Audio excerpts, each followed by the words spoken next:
Hello every one, എല്ലാവർക്കും അടുത്ത ഒരു ബിറ്റ് കോയിൻ പോഡ്കാസ്റ്റിലോട്ട് സ്വാഗതം. ആക്ച്വലി നമ്മളിന്ന് ബിറ്റ് കോയിനെ കുറിച്ചിട്ടല്ല സംസാരിക്കുന്നത്. മൈക്രോ സ്ട്രാറ്റജി, മൈക്കൽ സെയ്ലറിൻ്റെ ബിറ്റ് കോയിൻ സ്ട്രാറ്റജിയെ കുറിച്ചിട്ടാണ് സംസാരിക്കുന്നത്. ആക്ച്വലി നമ്മൾ ഇംഗ്ലീഷിലൊക്കെ നോക്കുകയാണെന്നുണ്ടെങ്കിൽ ട്വിറ്ററിലാണെന്നുണ്ടെങ്കിലും MSTR, ട്രൂ നോർത്ത്, അതേപോലെ തന്നെ യൂട്യൂബിലൊക്കെ ഒരുപാട് കണ്ടന്റുകൾ നമുക്ക് കാണാൻ സാധിക്കും മൈക്രോ സ്ട്രാറ്റജിയെ കുറിച്ചിട്ട്. അതേപോലെ തന്നെ മൈക്രോ സ്ട്രാറ്റജിയുടെ ഇപ്പോൾ ഓരോ ഏണിങ്സിലും, ക്വാർട്ടർലി ഏണിങ്സിലും ഇപ്പോൾ ഒരുപാട് ഇൻഫ്ലുവൻസേഴ്സിനെ അവർ ഇൻവൈറ്റ് ചെയ്ത് പബ്ലിക്കിനുള്ള ഒരുപാട് ഡൗട്ട് കാര്യങ്ങൾ ക്ലിയർ ചെയ്യുന്നുണ്ട്. അതിന് ഒരുപാട് ആളുകൾ അത് വാച്ച് ചെയ്യുന്നുണ്ട്. പക്ഷെ മലയാളത്തിൽ അത്തരത്തിലുള്ള ഒരു കണ്ടന്റ് ഇപ്പോൾ അവൈലബിൾ അല്ല. ആൻഡ് വളരെ ഇമ്പോർട്ടൻ്റ് ആയിട്ടുള്ള ഒരു കാര്യമാണ്. കാരണം മൈക്രോ സ്ട്രാറ്റജി എന്നുള്ളത് ഒരു പുതിയ ഒരു ഇന്നവേറ്റീവ് ആയിട്ടുള്ള ഒരു ബിസിനസ് മോഡൽ തന്നെ ഓപ്പൺ ചെയ്തിട്ടുള്ള ഒരു ബിസിനസ്സാണ്. അപ്പോൾ അതിനെക്കുറിച്ച് ഡിസ്കസ് ചെയ്യുക എന്ന് പറയുന്നത് വളരെ ഇമ്പോർട്ടൻ്റ് ആണ്. അതിലുപരി ഇപ്പോൾ നമ്മുടെ ചാനലൊക്കെ കുറേ ലോങ് ടേം ആയിട്ട് വാച്ച് ചെയ്യുന്ന ആളുകൾക്ക് അറിയാം, നമ്മൾ ഈ ഒരു ചാനൽ ബിറ്റ് കോയിൻ കഴിഞ്ഞാൽ പിന്നെ ഏറ്റവും കൂടുതൽ ഡിസ്കസ് ചെയ്തിട്ടുള്ള ഒരു സ്റ്റോക്ക് പ്രോബബിലി MSTR ആയിരിക്കാം. ഏകദേശം 2023 ഒക്ടോബറോട് കൂടിയിട്ട് ഏകദേശം $30 സമയത്ത് നമ്മൾ റെക്കമെൻഡ് ചെയ്തിട്ടുള്ള ഒരു സ്റ്റോക്കാണ്. അത് കഴിഞ്ഞതിന് ശേഷം വളരെ എക്സ്പ്ലോസീവ് ആയിട്ടുള്ള ഒരു റാലിയാണ് കഴിഞ്ഞൊരു ബുൾ മാർക്കറ്റിൽ ഉണ്ടായത്. ഏകദേശം ഒരു 10 ടൈംസിൻ്റെ മുകളിലാണ് ഇനീഷ്യൽ സ്റ്റേജിൽ വാങ്ങിച്ചിട്ടുള്ള ആളുകൾക്ക് കിട്ടിയ ഒരു റിട്ടേൺ എന്ന് പറയുന്നത്. അത് മാത്രമല്ല, നമ്മൾ നോക്കുകയാണെന്നുണ്ടെങ്കിൽ ഒരുപാട് വളട്ടൈൽ ആയിട്ടുള്ള ഒരു സ്റ്റോക്കാണ്. അതേപോലെ തന്നെ ഇപ്പം നിലവിൽ ലോകത്തിൽ ഏറ്റവും കൂടുതൽ ബിറ്റ് കോയിൻ ഹോൾഡ് ചെയ്യുന്ന ഒരു കമ്പനി കൂടിയാണ്. അത് കാരണം കൊണ്ട് തന്നെ നമ്മൾ MSTRൽ ഇൻവെസ്റ്റ് ചെയ്തിട്ടില്ല എന്നുണ്ടെങ്കിലും ഒരു ബിറ്റ് കോയിൻ എക്കോസിസ്റ്റത്തിൽ ഉള്ള ഒരു കമ്പനി എന്നുള്ള നിലയ്ക്ക് ബിറ്റ് കോയിൻ MSTR എന്താണ് ചെയ്യുന്നത് എന്നുള്ളത് മനസ്സിലാക്കുക എന്ന് പറയുന്നത് വളരെ ഇമ്പോർട്ടൻ്റ് ആയിട്ടുള്ള ഒരു കാര്യമാണ്. അപ്പോൾ ഈ വീഡിയോയിലൂടെ നമ്മൾ ഡിസ്കസ് ചെയ്യാൻ പോകുന്ന കാര്യങ്ങൾ, നിങ്ങളൊരു MSTR ഇൻവെസ്റ്റർ ആണെന്നുണ്ടെങ്കിലും ബിറ്റ് കോയിൻ ഇൻവെസ്റ്റർ ആണെന്നുണ്ടെങ്കിലും എന്താണ് മൈക്രോ സ്ട്രാറ്റജി ചെയ്യുന്നത്, എന്താണ് മൈക്കൽ സെയ്ലറിൻ്റെ ബിറ്റ് കോയിൻ സ്ട്രാറ്റജി കൊണ്ട് ഉദ്ദേശിക്കുന്നത്, ഇതെങ്ങനെയാണ് ബിറ്റ് കോയിനെ പോസിറ്റീവായിട്ട് ബാധിക്കുന്നത്, ഇനി നിങ്ങൾ MSTRൽ ഇൻവെസ്റ്റ് ചെയ്യാൻ പ്ലാൻ ഉണ്ട് എന്നുണ്ടെങ്കിൽ നിങ്ങൾക്ക് എന്തൊക്കെ കാര്യങ്ങളാണ് ഇതിലൂടെ മനസ്സിലാക്കാനുള്ളത്, അത്തരത്തിലുള്ള ഒരുപാട് കാര്യങ്ങളാണ് നമ്മൾ ഈ ഒരു വീഡിയോയിലൂടെ ഡിസ്കസ് ചെയ്യാൻ പോകുന്നത്. സോ തീർച്ചയായിട്ടും ഈ ഒരു ടോപ്പിക്കിനെ കുറിച്ച് കൂടുതൽ ഡിസ്കസ് ചെയ്യാൻ വേണ്ടിയിട്ട് നമ്മുടെ കൂടെ ഉള്ളത് ജിൻഡോ മാത്യു ആണ്. പുള്ളി റീസെൻ്റ്ലി മൈക്രോ സ്ട്രാറ്റജിയെ കുറിച്ച് ഒരു ബുക്ക് തന്നെ പബ്ലിഷ് ചെയ്തിട്ടുണ്ടായിരുന്നു. സോ എനിക്ക് തോന്നുന്നില്ല വേറെ ആരൊക്കെയെങ്കിലും, ഐ മീൻ ജിൻഡോ മാത്യു ആയിരിക്കും ഒരു പെർഫെക്റ്റ് ആയിട്ടുള്ളൊരു ആൾ എന്ന് പറയുന്നത്. അപ്പോൾ ഫസ്റ്റ് ഓഫ് ഓൾ ജിൻഡോ ചേട്ടാ, welcome back to the show. Thank you Zubair. So മൈക്രോ സ്ട്രാറ്റജിനെ കുറിച്ച് സംസാരിക്കുമ്പോൾ നമുക്ക് ഒരിക്കലും അവോയ്ഡ് ചെയ്യാൻ പറ്റാത്ത ഒരാളാണ് മൈക്കൽ സെയ്ലർ. ഇപ്പോൾ ഏകദേശം ഒരു 4-5 വർഷം മുന്നേ വരെ നമ്മൾ നോക്കുകയാണെന്നുണ്ടെങ്കിലും നമുക്ക് ആർക്കും അറിയാത്തൊരു വ്യക്തിത്വമായിരുന്നു Michael Saylor. All of a sudden ഒരു public limited company Bitcoin വാങ്ങാൻ തുടങ്ങുന്നു. അത് കഴിഞ്ഞതിന് ശേഷം വളരെ വലിയ രീതിയിലുള്ള ഒരു എക്സ്പ്ലോസീവ് ആയിട്ടുള്ള ഒരു ഗ്രോത്ത് ആ കമ്പനിക്ക് ഉണ്ടാവുന്നു.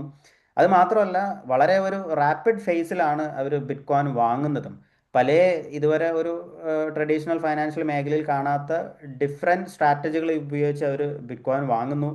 ലെസ് ദാൻ $1 ബില്യൺ ഉണ്ടായിരുന്ന ഒരു കമ്പനിയെ ഒരു 40 ബില്യൺ, ഒരു ഓൾമോസ്റ്റ് ഒരു $100 ബില്യൺ ലെവലിലോട്ട് എത്തിച്ച ഒരാളാണ്, ഒരു ഷോർട്ട് പീരീഡിൽ എത്തിച്ച ഒരാളാണ് മൈക്കൽ സെയ്ലർ.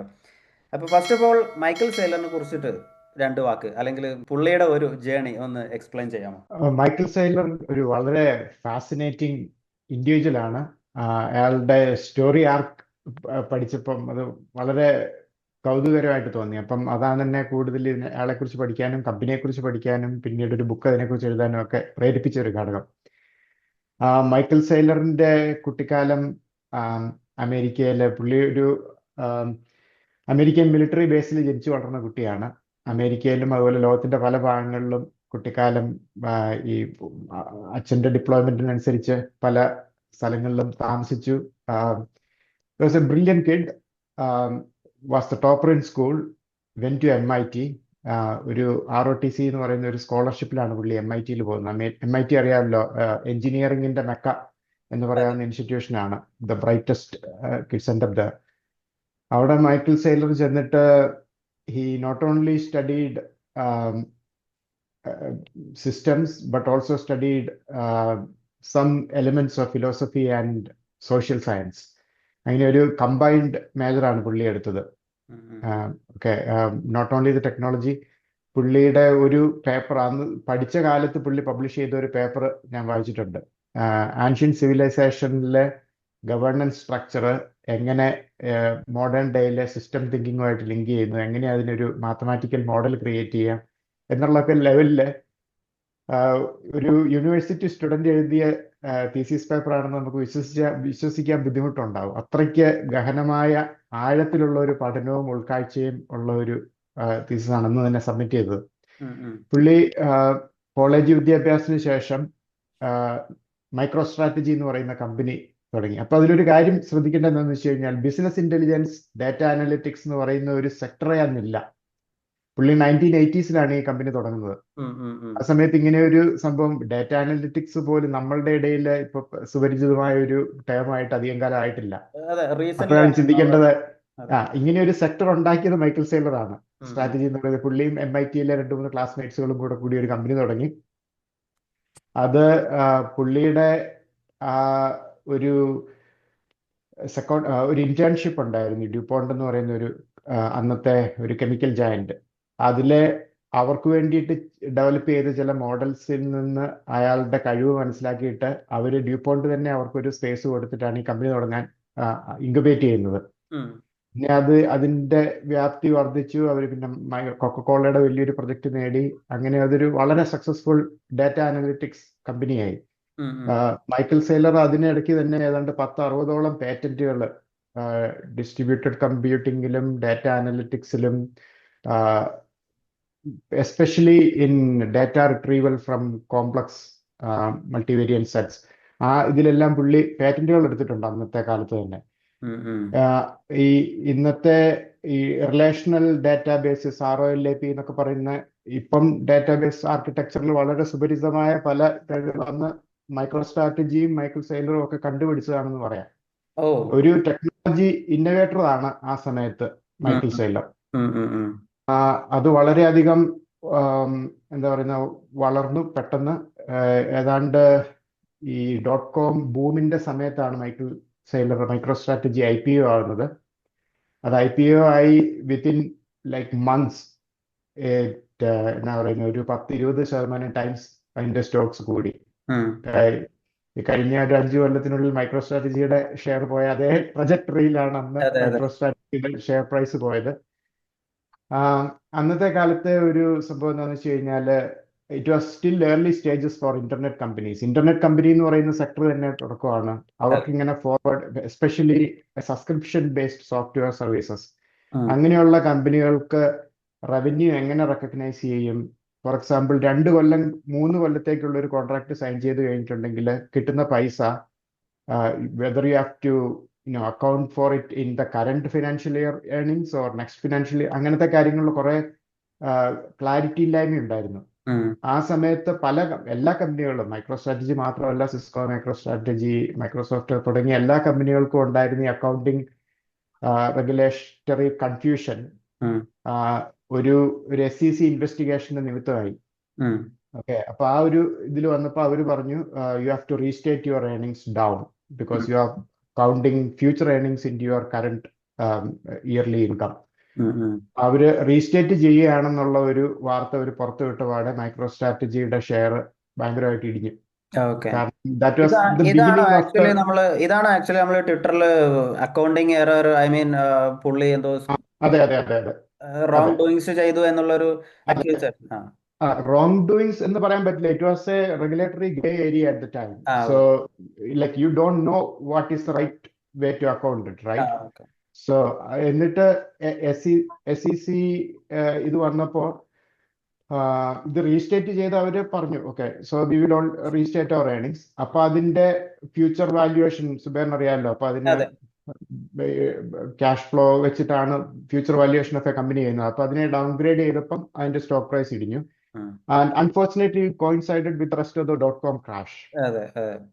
ആ സമയത്ത് ഈ പറയുന്ന വലിയ 200-300 ലെവലിലൊക്കെ നിന്നത് വീണ്ടും $7 ഷെയർ പ്രൈസ് ഇടിഞ്ഞു. എന്ന് വെച്ച് കഴിഞ്ഞാല് വലിയൊരു ഭൂമം, എന്താ പറയുന്ന, കെട്ടിപ്പടുത്ത കൊട്ടാരം മുഴുവൻ ഒരു സുപ്രഭാതത്തില് വെന്തുവെണ്ണീറാകുന്നത് നോക്കി നിൽക്കേണ്ട വരുന്ന ഒരു രാജാവിന്റെ അവസ്ഥ. ഏകദേശം എനിക്ക് തോന്നുന്നു $6 ബില്യൺ അങ്ങോട്ട് മൈക്കിൾ സെയ്ലറിന്റെ ദിവസം ഉണ്ടായിരുന്നു. ഒരൊറ്റ ദിവസം അത് മുഴുവൻ നഷ്ടപ്പെട്ട ആളാണ്. അതെ, അതെ. മൈക്കിൾ സെയ്ലർ അവിടുന്ന് നിർത്തിയില്ല. He continued in the company. He rebuild it again from scratch. He retained all his key clients. അവരുടെ വിശ്വാസം, they still had good clients and very good product. ഉം, ഉം, he rebuilt everything from scratch. ഒരു Phoenix പക്ഷിയെ പോലെ വീണ്ടും ആ ചാരത്തിൽ നിന്ന് ഉയർന്നു വന്നു. ഉം, ഒരു 2010-12 ആയപ്പോഴത്തേനും company got stabilised. They were on track. They were again in a much better position.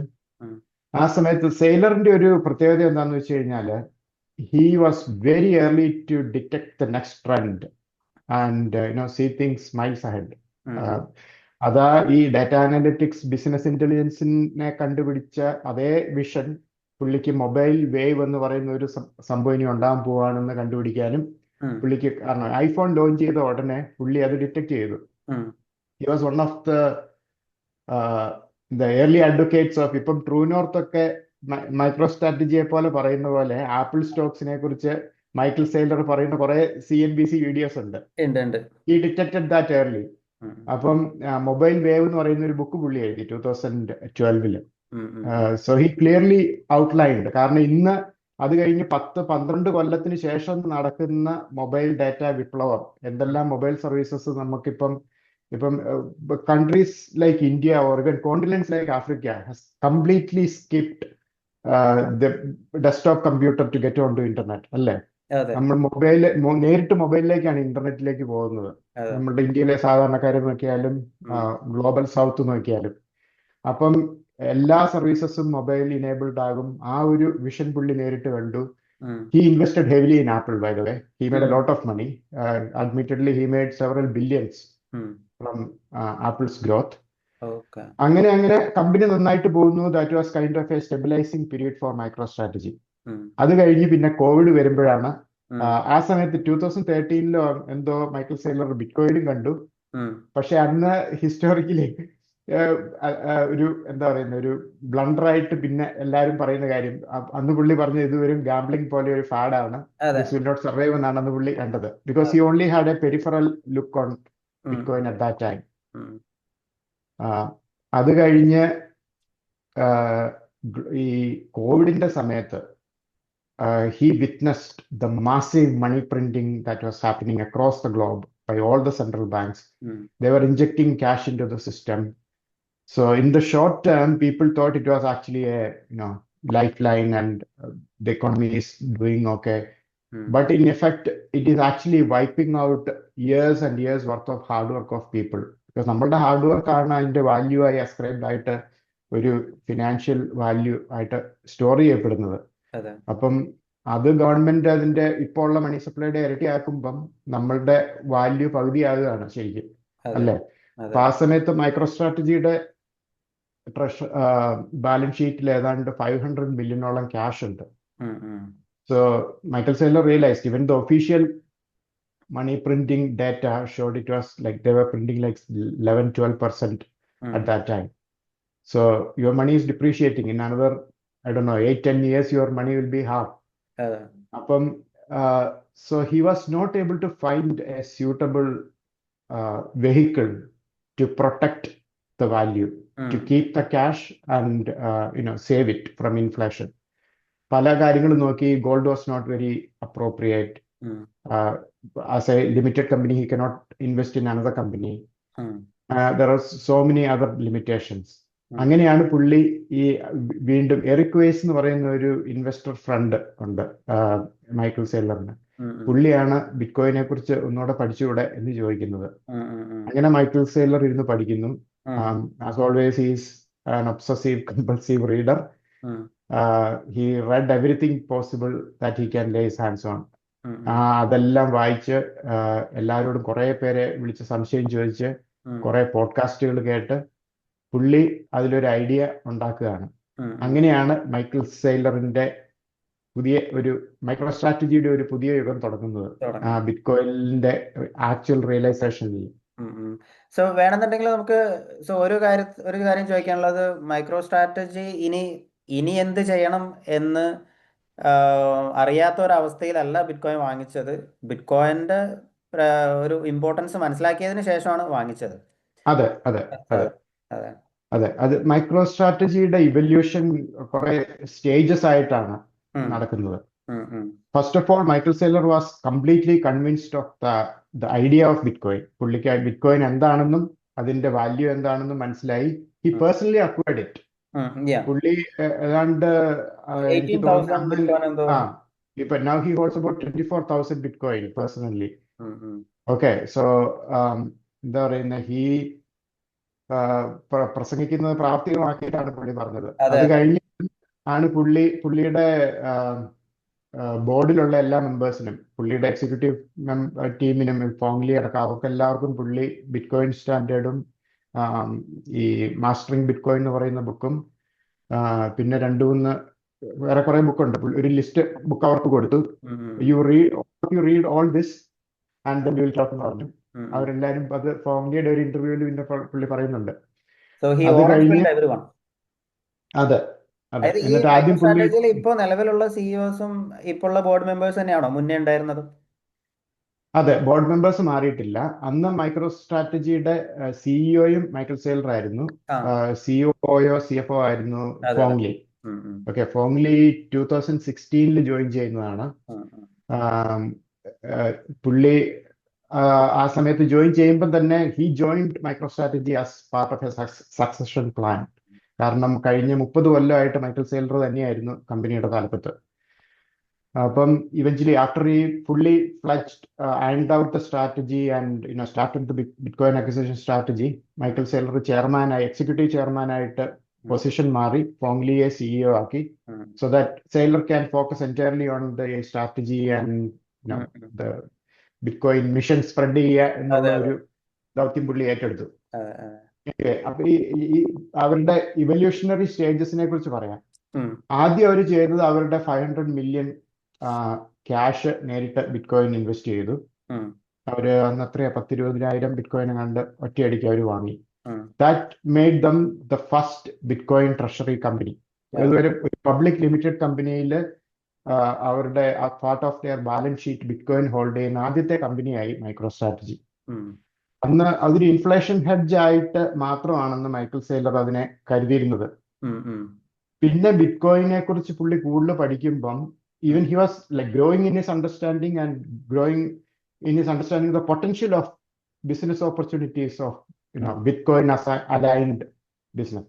അപ്പൊ അതില് ചിന്തിച്ചപ്പം തോന്നി, എനിവേ ഐ നോ ദാറ്റ് ബിറ്റ്കോയിന്റെ CAGR 50% ഓരോ കൊല്ലവും ഉണ്ട്. വേറെ ദർ ഇസ് നത്തിങ് എൽസ്.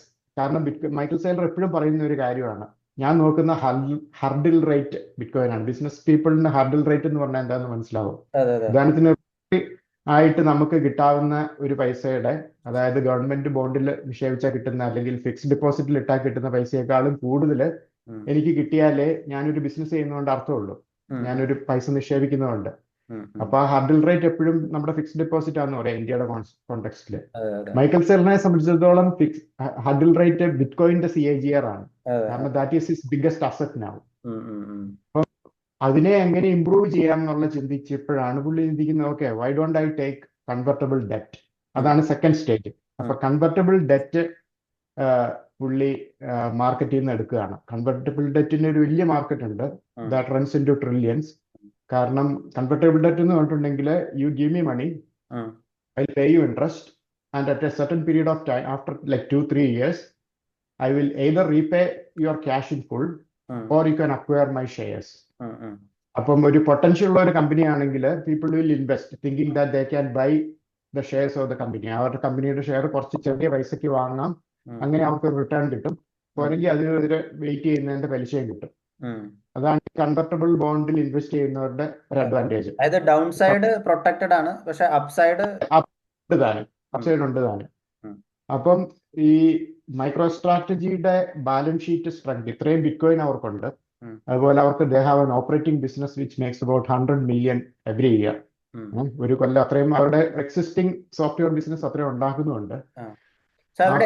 ബിസിനസ്സും ക്യാഷ് ഫ്ലോ ജനറേറ്റ് ചെയ്യുന്നുണ്ട്. ഉണ്ട്. Even now it makes about 50 million net profit. അതിന്റെ അടുത്ത് need to check the numbers. അതുണ്ടാകുന്നുണ്ട്. It is still an operating business. പക്ഷേ currently the bitcoin strategy far outweighs the operating business. അങ്ങനെ convertible debt അവരെടുത്തു. അതിന്റെ beauty എന്താന്ന് വെച്ച് കഴിഞ്ഞാൽ, because of Michael Saylor's reputation and the strength of the balance sheet, they were able to get convertible ഡെറ്റിന് കൊടുക്കുന്ന interest rate വളരെ ചെറുതായിരുന്നു. 0.95%, ഉം, ഉം. 0.967% അതിനൊക്കെയാണ് അവർക്ക് ബില്യൺസ്, 2-3 ബില്യൺസ് അവർ കൺവെർട്ടബിൾ ഡെറ്റ് അവർ അക്വയർ ചെയ്തത്. ഇമ്മീഡിയറ്റ്ലി ആ കിട്ടുന്ന പൈസ അപ്പൊ തന്നെ ഒരു ബിറ്റ് കോയിൻ വാങ്ങി. അങ്ങനെ അവർ ടോട്ടൽ എനിക്ക് തോന്നുന്നത് 2 ബില്യൺ, 1 ബില്യൺ, 6 ബില്യൺ, അങ്ങനെ മൊത്തം 8 ബില്യൺ ആണ് അവർ കൺവെർട്ടബിൾ ഡെറ്റിലൂടെ റൈസ് ചെയ്തത്. അതെ. അത്രയും billion worth of bitcoin അവർ വാങ്ങി. ഉം. ആ ബിറ്റ് കോയിൻ വാങ്ങിയതൊക്കെ 50, 60, 70 ഇത് പ്രൈസുള്ള 2021-ലോ 20-ലോ എങ്ങാണ്ടോ തോന്നുന്നുണ്ട്. അതെ. 2024 തുടക്കത്തിലാണ് കൺവെർട്ടബിൾ ഡെറ്റ് വെച്ചിട്ട് യെസ്, അവർ തുടങ്ങുന്നത്. അതെ. അതെ, അതിനു മുമ്പ് ആ സമയത്ത് അത് വാങ്ങി.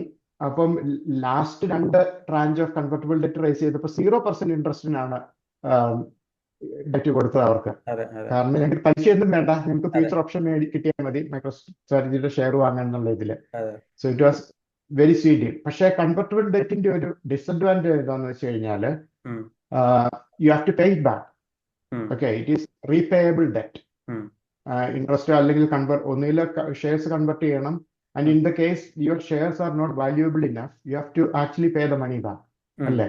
ഉം, അപ്പൊ അതൊരു while it increases the leverage, ഉം. ഇറ്റ് റെഡ്യൂസസ് ദ എന്താ പറയുന്നത് സ്റ്റെബിലിറ്റി ആൻഡ് ഈ ഡെറ്റ് ഇക്വിറ്റി റേഷ്യോനെ അത് അഫക്ട് ചെയ്യും.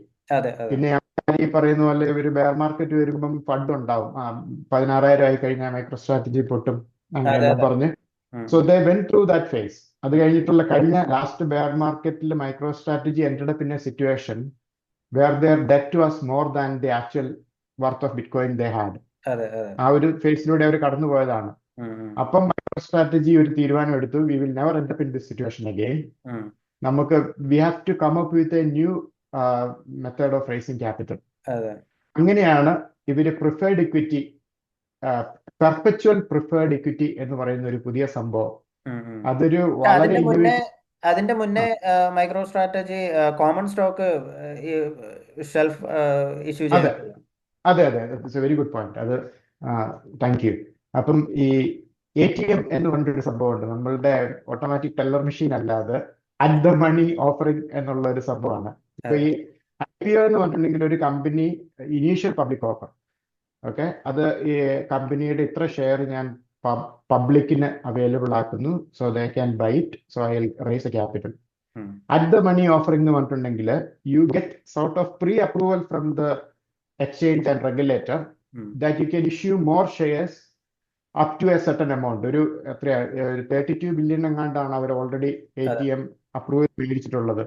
So at any given time they can raise capital from the public market by selling shares at the current market price. അതുകൊണ്ടാണ് at the money ATM എന്ന് പറയുന്നത്.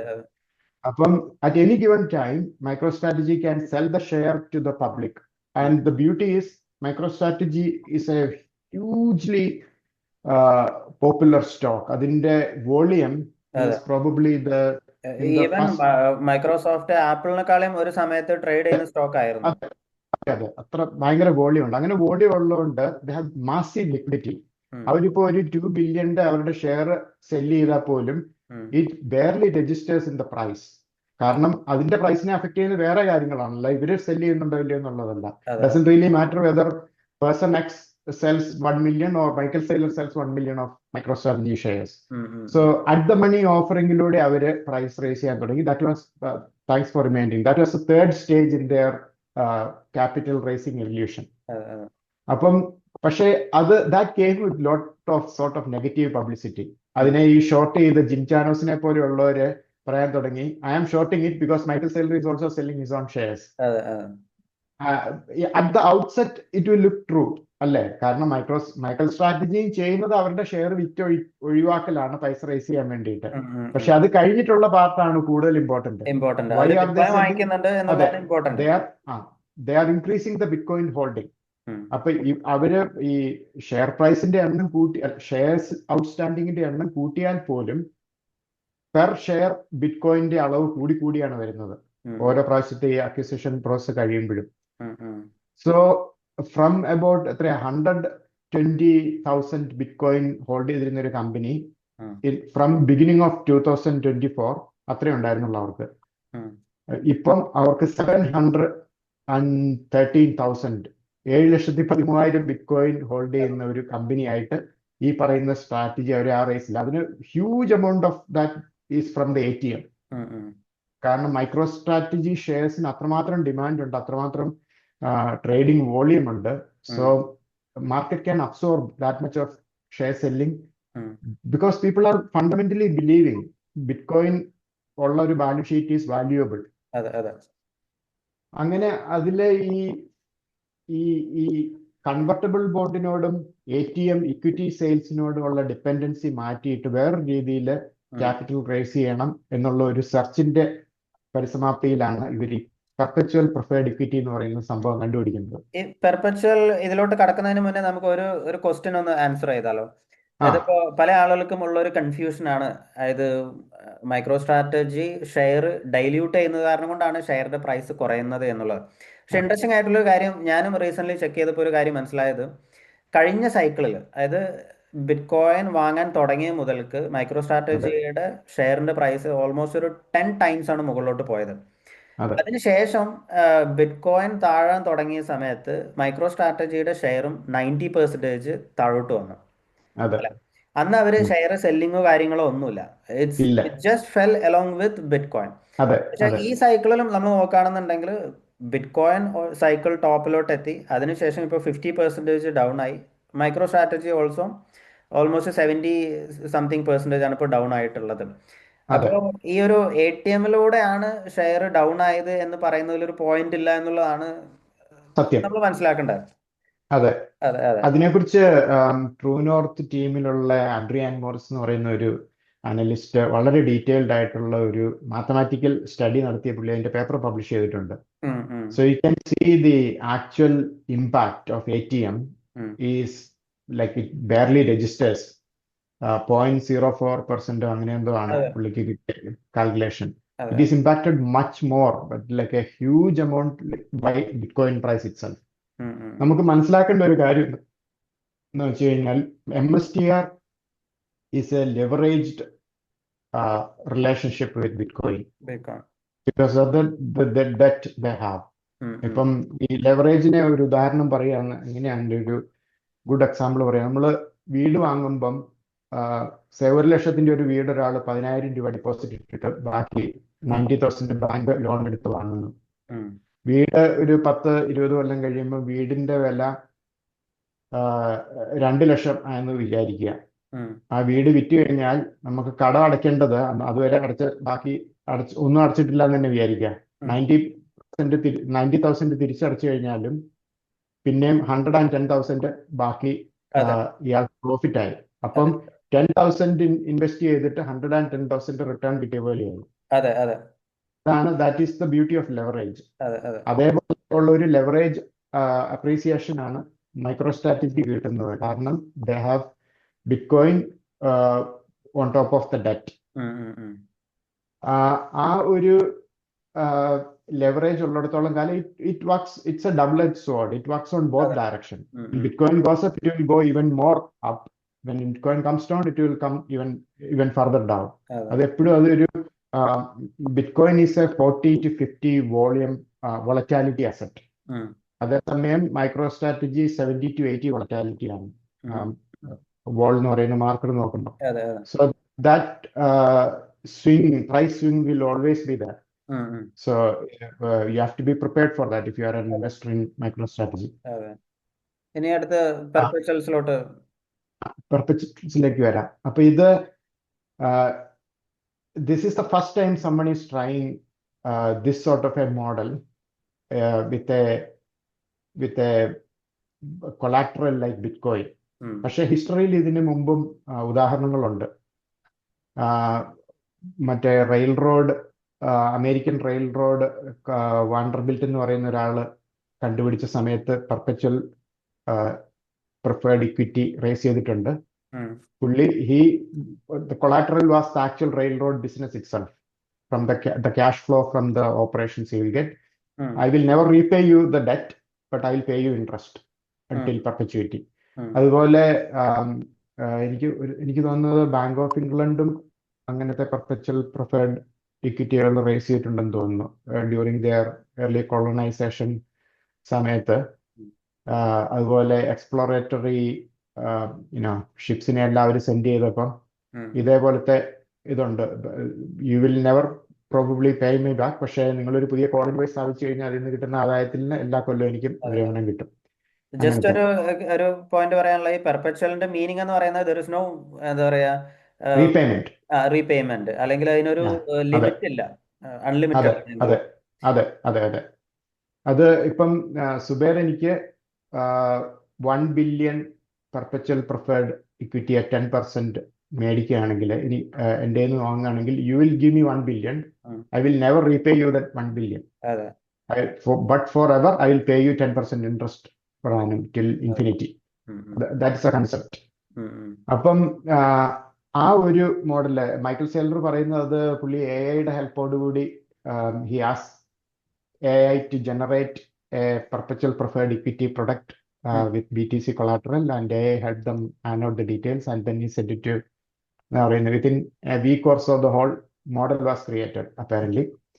Anyway, that was kind of a landmark moment. ആദ്യം അവര് STRD STRF എന്ന് പറയുന്ന രണ്ട് സംഭവമാണ് തുടങ്ങിയത്. സോറി, STARK STRF ആണെന്ന് തോന്നുന്നു തുടങ്ങിയത്. പിന്നെയാണ് STRC എന്ന് പറയുന്ന ഒരു വേറൊരു perpetual shared. If you can show the slide we can see all the different. അപ്പം ഇതിൽ നോക്കുമ്പം എങ്ങനെയാണെന്ന് വെച്ച് കഴിഞ്ഞാൽ, any new money that you get from the bitcoin treasury, ഈ പറയുന്ന ഓയിൽ ടാങ്കിന്റെ ആ പടം നമ്മളുടെ ഒരു കൊളാട്രൽ ഡെപ്പോസിറ്റ് ആയിട്ട് നമ്മൾ കണക്കാക്കുക. അപ്പം മാർക്കറ്റില് പല വോളറ്റാലിറ്റി, പല റിസ്ക് പ്രൊഫൈൽ, പല ആ റിട്ടേൺ പ്രൊഫൈൽ, അതിനെല്ലാം ആവശ്യത്തിനുള്ള ആ കോമ്പിനേഷന് വേരിയസ് കസ്റ്റമേഴ്സ് ഉണ്ട്. കൂടുതൽ റിട്ടേൺ വേണം, റിസ്ക് കുറച്ച് കൂടിയാലും കുഴപ്പമില്ല, വോളറ്റാലിറ്റിയും കൂടിയ കുഴപ്പമില്ല, അങ്ങനെയുള്ള ഒരു ഇക്വിറ്റി ഇൻവെസ്റ്റേഴ്സ് ഉണ്ട്. They will buy MicroStrategy shares directly. അതുകൊണ്ട് അവര് ഷോർട്ട് ടേമിൽ അത് കുറഞ്ഞാലും എനിക്ക് കുഴപ്പമില്ല, I will wait out for the long term to get maximum upside. They will buy MSTR share. ഒരു മോഡറേറ്റ് ഈൽഡ് എനിക്ക് കിട്ടണം, റിസ്ക് മോഡറേറ്റ് ആയാലും കുഴപ്പമില്ല, വോളറ്റാലിറ്റിയും കുഴപ്പമില്ല, അങ്ങനെയുള്ളവർക്ക് STRK മേടിക്കാം. STRD എന്ന് പറയുന്ന സ്ട്രൈഡ് എന്ന് പറയുന്ന പെർപെച്വൽ ഷെയർ എന്നുണ്ടെങ്കിൽ മാക്സിമം ഈൽഡ് വേണം. 11.75 ആണെന്ന് തോന്നുന്നു അവരുടെ yield at par, but it is not convertible, so there is no upside.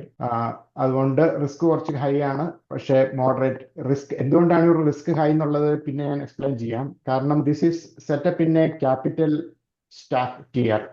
അതില് ഏറ്റവും സേഫസ്റ്റ് കൺവെർട്ടബിൾ ബോണ്ട് ആണ്. ഒരു കമ്പനി ലിക്വിഡേറ്റ് ആയി പോവുകയാണെങ്കിൽ they will get paid first.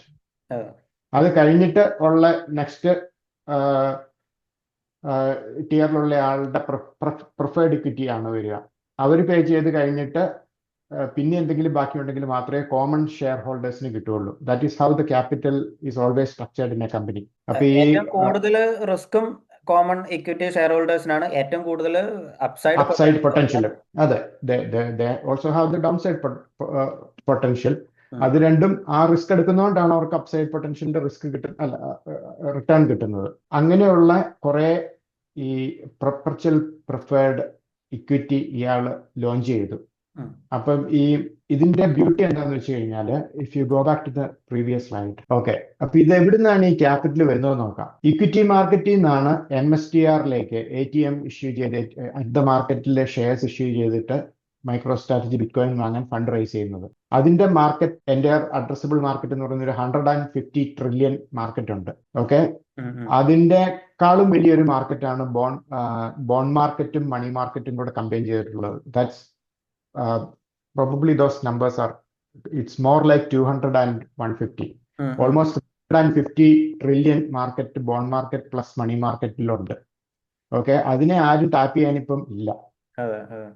അതിന് that's a unique advantage of MicroStrategy perpetual preferreds. കാരണം വേറെ എല്ലാവരും ഈ ബോണ്ട് മാർക്കറ്റിൽ പ്ലേ ചെയ്യുന്നത് വളരെ തുച്ഛമായ പലിശ നിരക്കിലാണ്. 3%, 2%, 6% അങ്ങനെയൊക്കെയുള്ള ഇതിലാണ് പ്രിഫേർഡ് ഇക്വിറ്റി ഇഷ്യൂ ചെയ്യുന്നത്. That to on like 1 or 2 times over collateralization. എന്ന് വെച്ച് കഴിഞ്ഞാൽ അവരെടുക്കുന്ന കടത്തിന്റെ ഇരട്ടിയോ അതോ 2 ഇരട്ടിയോ എങ്ങാനും മൊത്തം കമ്പനിയുടെ അസറ്റ് കാണത്തുള്ളൂ. So the actual risk is much higher. പക്ഷേ മൈക്രോ സ്ട്രാറ്റജിയുടെ കേസിൽ അവര് വെറും 8 ബില്യൺ പെർപ്പച്വൽ പ്രിഫേർഡ് ഇക്വിറ്റിയിലൂടെ റേസ് ചെയ്തപ്പം അവരുടെ ഇപ്പോൾ ഉള്ള BTC വാല്യൂ മാർക്കറ്റ് ക്യാപിറ്റലൈസേഷൻ മാത്രം, completely forgetting the operating business and brand value and intangibles and everything, ഉം. അതിന് മാത്രം 45-50 ബില്യന്റെ ബിറ്റ്കോയിൻ അവരുടെ കയ്യിലുണ്ട്. അതെ അതെ. ഓക്കെ, സോ 6-7 ടൈംസ് ഓവർ കൊലാറ്ററലൈസ്ഡ് ആണ് ഉം, മൈക്രോ സ്ട്രാറ്റജിയുടെ ഓരോ പെർപ്പച്വൽ പ്രിഫേർഡ് ഇക്വിറ്റി. അപ്പം ഈ വലിയൊരു മാർക്കറ്റ്സ് ഇവർക്ക് ഓപ്പൺഡ് ആയി ഇതിൽ നിന്ന്. Bond, they can tap into bond market, they can tap into money market, and they can also tap into international money market through a new perpetual preferred equity product called STRE STR stream. യൂറോപ്പിലും. ആ അതെ, യൂറോപ്പിലും അവർക്ക് tap ചെയ്യാൻ പറ്റും. So അത് STRF എന്ന് പറയുന്ന അതേ US-ലുള്ള പ്രൊഡക്റ്റിന്റെ ഒരു യൂറോപ്യൻ വേരിയന്റ് എന്ന് പറയാം. ഉം, ഇറ്റ് ഈസ് ഓൾസോ എന്താ പറയുന്ന relatively low yield, low risk ഇതാണ്. കാരണം it is higher up in the capital structure. Convertible bond കഴിഞ്ഞാൽ തൊട്ടടുത്ത് വരുന്നതാണ് STRCയും STRFും STREയും. ഉം, so it is relatively safer for the investor. ഉം, ഇപ്പോഴത്തെ ഇതിൽ നോക്കുമ്പം 11.25% ഇൻട്രസ്റ്റ് കിട്ടുന്നുണ്ട് അതിൽ ഇൻവെസ്റ്റ് ചെയ്ത് കഴിഞ്ഞാൽ. So for an investor, especially when you consider U are A pension fund or എന്താ ഒരു എൻഡോവ്മെന്റ് ഫണ്ട്, അല്ലെങ്കിൽ ഒരു ഒരു ഒരു പോർട്ട്ഫോളിയോ മാനേജർ തന്നെ ആയിക്കോട്ടെ, ഉം, നിങ്ങൾ ഒരു ബോണ്ട് മാർക്കറ്റിൽ എന്ന് വെച്ചാൽ debt instruments are relatively secure instruments, right? Um, അതുപോലെ ബാക്കി ഇൻവെസ്റ്റ് ചെയ്തിട്ട് 11.25 ഇൻട്രസ്റ്റ് കിട്ടുക എന്ന് പറഞ്ഞിട്ടുണ്ടെങ്കിൽ that is like A dream coming true. അതെ. കാരണം ഉള്ള റിസ്ക് എല്ലാം എടുത്തിട്ട് നമ്മൾ ഇക്വിറ്റി മാർക്കറ്റിൽ ഇൻവെസ്റ്റ് ചെയ്ത് കഴിഞ്ഞിട്ട് നെറ്റ് ഓഫ് ടാക്സ് നമുക്ക് കിട്ടുന്നത് ചിലപ്പം 11-12 ആയിരിക്കും ഇഫ് യു ആർ ലക്കി. ഉം, ഉം, ഉം, ഓക്കെ, ഉം, അതേസമയം ഇതൊരു ഡെറ്റ് ഇൻസ്ട്രുമെന്റ് മേടിച്ചിട്ട് which is the underlying collateral is like 6-7 times over collateralized when you um, consider the debt you are issuing, right? അത്രയും സേഫ് ആയിട്ടുള്ള ഒരു ഇതിന് 11.25 കിട്ടുക എന്ന് പറയുന്നത് ഹ്യൂജ്ലി അട്രാക്റ്റീവ്. ഉം, അതുകൊണ്ട് തന്നെയാണ് ഇത് വളരെ യങ് പ്രൊഡക്റ്റ് ആണ് ഈ STRC. For example the one which gets money from money market um, എന്ന് പറയുമ്പം അതിൽ there is absolutely no lock in. ഇപ്പൊ എനിക്ക് 1 ബില്യൺ ഇൻവെസ്റ്റ് ചെയ്തിട്ട് അല്ലെങ്കിൽ 2 ദിവസം കഴിഞ്ഞിട്ട് എനിക്ക് എടുക്കാം. ആ 2 ദിവസം അവിടെ STRCയിൽ ഞാൻ ഇൻവെസ്റ്റ് ചെയ്തതിന് എനിക്ക് ആനുവലൈസ്ഡ് ആയിട്ടുള്ള ഇൻട്രസ്റ്റും കിട്ടും, 11.25. ഇതില് ജിൻഡോ ചേട്ടാ ഒരു കാര്യം ക്ലാരിഫൈ ചെയ്തോട്ടെ. അത് നമ്മുടെ ഓഡിയൻസ് ചോദിച്ചിട്ടുള്ള ഒരു ചോദ്യം കൂടിയാണ്. അത് കഴിഞ്ഞ വീഡിയോയിൽ നമ്മൾ പറഞ്ഞിട്ടുണ്ടായിരുന്നല്ലോ, STRC ഒരു ഷരിയ കംപ്ലൈന്റ് ലെവലിൽ വരുന്ന ഒരു കാര്യം അതെ എന്നുള്ളത്. അതെ അതെ അപ്പൊ അതെ, നമ്മൾ ഈ ഫിക്സഡ് ഇൻട്രസ്റ്റ് അല്ലല്ലോ, ഇത് വേരിയബിൾ ഇൻട്രസ്റ്റും പിന്നെ വേരിയബിൾ ഇൻട്രസ്റ്റ് ആണ്. വേരിയബിൾ ഇൻട്രസ്റ്റും അല്ലല്ലോ ആക്ച്വലി. ഇത് ആക്ച്വലി ഒരു ഇൻട്രസ്റ്റ് അല്ല. Okay, that's A very important distinction. അതെ. Perpetual shared equity, ആ like you can only pay interest if it is a debt. For അതെ. example, it's a convertible debt, ഉം, you get interest, ഉം, and at some point you will also get the money back. ഉം, If you are investing in an equity, what you get is a dividend. ഉം, ഉം. There's a huge difference. The only difference is that they are structuring it like an interest payment, അതെ അതെ. because I will pay you 11.25% dividend. Okay, അപ്പം fundamental difference between STRC അതുപോലെ convertible ഡെറ്റും തമ്മിലുള്ള വ്യത്യാസം എന്താണെന്ന് വെച്ച് കഴിഞ്ഞാൽ, debt will have an interest payment. ഉം, STRC being A preferred equity, it will only have A dividend payment. ഉം, ഉം, അപ്പൊ ഡിവിഡൻഡ് പേയ്മെന്റ് തന്നെ അതിനൊരു ROC ഓപ്ഷൻ എന്ന് പറയുന്ന ഒരു സംഭവമുണ്ട്, റിട്ടേൺ ഓഫ് ക്യാപിറ്റൽ. ഉം, ഉം, അപ്പോൾ ഒരാള് ഒരു $10,000 ഇൻവെസ്റ്റ് ചെയ്താൽ $10,000 ഫുൾ ഡിവിഡൻഡ് ആയിട്ട് കിട്ടി കഴിയുന്നത് വരെ ഉം, that is written of capital. ഉം, അത് കഴിഞ്ഞിട്ട് മാത്രമേ പിന്നെ ഉള്ളതൊരു എന്താ പറയുന്ന ഔട്ട്സൈഡ് ഓഫ് ROC ആയിട്ടുള്ള ക്യാപിറ്റൽ ഡിവിഡൻഡ് ആവുന്നുള്ളൂ. ഉം, ഉം, അപ്പം നമ്മൾ നിക്ഷേപിച്ച പൈസ കിട്ടുന്നത് വരെ കിട്ടുന്ന ഡിവിഡൻഡ് കംപ്ലീറ്റ്ലി ടാക്സ് ഫ്രീ ആണ്. ഉം, ഉം, ആ ഒരു അഡ്വാൻറ്റേജ് കൂടി ഉണ്ട് ഉം. ഈ STRC പ്രിഫേർഡ് ഇക്വിറ്റിയിൽ കിട്ടുന്ന ഡിവിഡൻഡിനെ സംബന്ധിച്ചിടത്തോളം. അതേപോലെ അത് ഇൻട്രസ്റ്റ് അല്ലാത്തത് കൊണ്ട് തന്നെ അത് it's A dividend, so it is Shiriya complaint also. അതെ അതെ. ഇതിൽ 3 കാര്യങ്ങളാണ് എനിക്ക് ശരിയ കംപ്ലൈന്റ് എന്ന് പറയുമ്പോൾ കുറച്ചും കൂടി ഇസ്ലാമിക് ഫൈനാൻസ് ഞാൻ കുറച്ച് നോക്കിയിട്ടുള്ള കാര്യം കൂടെ എനിക്കിത് അതെ പറയാൻ പറ്റും. അതായത് 3 കാര്യങ്ങളാണ് നമ്മളിവിടെ മെയിൻ ആയിട്ട് ഇത് ശരിയ കംപ്ലൈന്റ് ആണ്. ഈ ഒരു വീഡിയോ കണ്ടിട്ട് ആരും ഇത് ഹലാലാണ് എന്ന് ഉറപ്പിച്ച് പറയരുത്. നമ്മൾ ജസ്റ്റ് ഒരു റെഫറൻസ് ആണ് പറയുന്നത്, നമുക്ക് അറിയുന്ന കാര്യങ്ങളാണ്. അതെ നമ്മൾ അതെ കൺവെൻഷണൽ ഡെറ്റും കൺവെൻഷണൽ ബോണ്ടുകൾ STRC ആയിട്ട് കമ്പയർ ആണെന്നുണ്ടെങ്കിൽ കൺവെൻഷണൽ ബോണ്ടുകളിൽ നമ്മൾ ക്യാഷ് ലെൻഡ് ചെയ്യാണ് ചെയ്യുന്നത്. അതായത് നമ്മൾ പൈസ കടം കൊടുക്കുകയാണ്, അവർ 1 പോയിന്റിൽ അവർ തിരിച്ചു തരണം. പക്ഷേ ഇവിടെ നമ്മൾ ക്യാപിറ്റൽ കോൺട്രിബ്യൂട്ട് ചെയ്യണം, എക്വിറ്റിയാണ്. അതുകൊണ്ടാണ് പ്രിഫേർഡ് എക്വിറ്റി എന്ന് പറയുന്നത്. രണ്ടാമത്തെ കാര്യം എന്ന് പറയുന്നത് ഇതിൽ ഫിക്സഡ് ഇൻകം ആയിരിക്കും. കൺവെൻഷണൽ ബോണ്ടുകളിൽ ഫിക്സഡ് ഇൻകം ആയിരിക്കും ഗ്യാരണ്ടീഡ്. ഇവിടെ ഗ്യാരണ്ടീഡ് അല്ല, വേരിയബിൾ ആണ് എന്നുള്ളതാണ്. സോ ഇതും ഇസ്ലാമിക് ഫൈനാൻസിൽ ആക്ച്വലി ആക്സെപ്റ്റബിൾ ആയിട്ടുള്ള ഒരു കാര്യമാണ്. പിന്നെ ബാക്കിയുള്ള ഇമ്പോർട്ടൻ്റ് ആയിട്ടുള്ള കാര്യം എന്ന് പറയുന്നത് ഇസ്ലാമിക് ഫൈനാൻസിൽ എപ്പോഴും നമ്മൾ നോക്കുമ്പോൾ, അതായത് റിസ്ക് എന്ന് പറയുന്നത് എപ്പോഴും മ്യൂച്വലി ഷെയർഡ് ആയിരിക്കണം. ഇപ്പം നമ്മളിപ്പോൾ ഒരു ബോണ്ട് വാങ്ങിക്കുന്ന സമയത്ത് ആ ഒരു റിസ്ക് എന്ന് പറയുന്നത് ഒരു സൈഡിൽ മാത്രമാണ് ഉള്ളത്. പക്ഷേ ഇവിടെ നമ്മൾ ക്യാപിറ്റൽ കോൺട്രിബ്യൂട്ട് ചെയ്യുമ്പോൾ അവർ ആ ക്യാപിറ്റൽ കൊണ്ട് ബിറ്റ് കോയിൻ വാങ്ങിക്കുന്നുണ്ട്. ആ ബിറ്റ് കോയിനെ ഡിപ്പെൻഡ് ചെയ്തിട്ടാണ് ഇതിൻ്റെ ഒരു ഫ്യൂച്ചർ പേയ്മെൻറ്റും പേ ഔട്ട് കാര്യങ്ങളൊക്കെ ഉള്ളത്. സോ ഈ ഒരു റിസ്ക് ഷെയറിങ് കാര്യങ്ങൾ ഇതെല്ലാം ഒരു എന്താ പറയുക, ശരിയ കംപ്ലൈൻ്റ് ആയിട്ടുള്ള രീതിയിലുള്ള കാര്യങ്ങളുമായിട്ടാണ് സ്ട്രക്ചർ ചെയ്തിരിക്കുന്നത്. ഓക്കെ. ഇനി അടുത്തൊരു ചോദ്യം എന്ന് പറയുന്നത്, എന്തായിരിക്കും സെയിലറിൻ്റെ ഒരു ഒരു ഫ്യൂച്ചർ മിഷൻ എന്ന് പറയുന്നത്? അതായത് at the end micro strategy ഒരു ഹോൾഡിംഗ് കമ്പനി ആയിട്ട് പോകാനാണോ, അല്ലെങ്കിൽ ഇതൊരു ഫോർ എക്സാമ്പിൾ നമുക്കിപ്പോൾ ഒരു കൺവെൻഷണൽ ബിസിനസ്സുകളെ നമുക്ക് മനസ്സിലാക്കാൻ വളരെ ഈസിയാണ് അല്ലേ? ഇപ്പോൾ ഒരു മാനുഫാക്ചറിങ് കമ്പനി ആണെന്നുണ്ടെങ്കിൽ അവരെന്തെങ്കിലും ഒരു പ്രൊഡക്റ്റ് ക്രിയേറ്റ് ചെയ്യുന്നു, അവർ സെല്ല് ചെയ്യുന്നു, അതിലൊരു പ്രോഫിറ്റ് ഉണ്ടാക്കുന്നു. ആ പ്രോഫിറ്റാണ് അവർ ഷെയർ ഹോൾഡേഴ്സിന് ഒരു വാല്യൂ ക്രിയേറ്റ് ചെയ്യുന്നത്. പക്ഷേ ഈ ഒരു മൈക്രോ സ്ട്രാറ്റജിനെ സംബന്ധിച്ചിടത്തോളം ഇവർ ബിറ്റ് കോയിൻ വാങ്ങിക്കുന്നുണ്ട്, ഇവരൊരിക്കലും സെല്ല് ചെയ്യുന്നില്ല. ഓരോ ക്വാർട്ടറും കഴിയുമ്പോൾ ഇത് അൺറിയലൈസ്ഡ് ആയിട്ടുള്ള ഒരു പ്രോഫിറ്റാണ്. അപ്പോൾ എന്തായിരിക്കും ഇതിൻ്റെ ഒരു ഫ്യൂച്ചർ ബിസിനസ്? അപ്പം ഇതിനെ സെയിലർ തന്നെ കൊടുത്തിട്ടുള്ള ഒരു ഉദാഹരണം എന്താണെന്ന് വെച്ച് കഴിഞ്ഞാൽ, ഒരു റിഫൈനിങ് കമ്പനിയുടെ ഉദാഹരണമാണ് സെയിലർ എപ്പോഴും പറയാറ്. ഓക്കെ, റിഫൈനിങ് കമ്പനികൾ എന്താണ് ആക്ച്വലി ചെയ്യുന്നത്? ക്രൂഡ് ഓയിൽ അവർ കുഴിച്ചെടുക്കുന്നു, എന്നിട്ട് അവര് പല പ്രോപ്പർട്ടിയുള്ള പല ഉൽപ്പന്നങ്ങളായിട്ട് അതിനെ വേർതിരിക്കുന്നു. ജെറ്റ് എഞ്ചിൻ ഫ്യൂവൽ തൊട്ട് എന്ന് പറയുന്ന റോഡ് പേവ് ചെയ്യുന്ന ടാറ് വരെയുള്ള ഇതെല്ലാം പെട്രോളിയത്തിൽ നിന്ന് വരുന്നതാണ്. അപ്പം ഡീസൽ ആവാം, പെട്രോൾ ആവാം. ഇപ്പൊ ഓരോന്നിനും ഓരോ പ്രോപ്പർട്ടി ഉണ്ട്, ഓരോന്നിനും ഓരോ യൂസ് കേസ് ഉണ്ട്. അപ്പൊ ക്രൂഡ് ഓയിലിൽ മാത്രം ആയിട്ട് നമ്മൾ സ്റ്റോർ ചെയ്യുമ്പം മൈക്കിൾ സെയിലറിനെ സംബന്ധിച്ചിടത്തോളം bitcoin is the crude oil. ബിറ്റ് കോയിനിലെ അതുണ്ടെങ്കിലേ ബാക്കി എന്തും ഉണ്ടാവുള്ളൂ. That's the first point. Bitcoin ഉള്ളത് കൊണ്ട് തന്നെ മൈക്രോ സ്ട്രാറ്റജിക്ക് പല ബിറ്റ് കോയിൻ അധിഷ്ഠിത ഉൽപ്പന്നങ്ങൾ ഉണ്ടാക്കാൻ സാധിക്കുന്നു. ഈ STRC, STRF, ഈ ഈൽഡ് കർവിന്റെ എന്ന് വെച്ച് കഴിഞ്ഞാൽ ഇൻവെസ്റ്റ് ചെയ്യുമ്പം കിട്ടുന്ന നിക്ഷേപത്തിനനുസൃതമായിട്ട് കിട്ടുന്ന ഇതുണ്ടല്ലോ, സമയം. ഒരു ഈൽഡ് കർവ് എന്ന് പറഞ്ഞിട്ടുണ്ടെങ്കിൽ ഇത്ര കാലത്തിലേക്ക് നിക്ഷേപിച്ചാൽ എനിക്ക് കിട്ടുന്ന പലിശയുടെ അല്ലെങ്കിൽ റിട്ടേണിന്റെ ഒരളവ്, 10 കൊല്ലത്തേക്ക് നിക്ഷേപിച്ചാൽ എനിക്ക് കിട്ടാവുന്ന സുസ്ഥിര നിക്ഷേപത്തിന്റെ ഒരളവ്, അങ്ങനത്തെ പല ആ ഈൽഡ് കർവിന്റെ പല പോയിന്റിൽ നിൽക്കുന്ന കസ്റ്റമേഴ്സ് ഉണ്ട്. മണി മാർക്കറ്റ് എന്ന് പറയുന്നത് ഇമ്മീഡിയറ്റ് ലിക്വിഡിറ്റി ആണ്. എപ്പൊ പൈസ കിട്ടാലും എപ്പൊ വേണേലും തിരിച്ചെടുക്കാം. അതിന് എനിക്ക് മണി മാർക്കറ്റ് സാധാരണ വളരെ തുച്ഛമായെന്ന് വെച്ചാൽ 0.5 ബേസിസ് പോയിന്റിലുള്ള ഇൻട്രസ്റ്റ് റേറ്റ് സാധാരണ ഉണ്ടാവാറുള്ളൂ. കാരണം അവിടെ ഏറ്റവും ഇമ്പോർട്ടന്റ് സേഫ്റ്റിയാണ്. ഇട്ട പൈസ എന്തായാലും അവിടെ തന്നെ വേണം. അതേസമയം 10 കൊല്ലത്തേക്ക് നിക്ഷേപിക്കുന്ന ഒരാളെ സംബന്ധിച്ചിടത്തോളം they will expect a little more upside.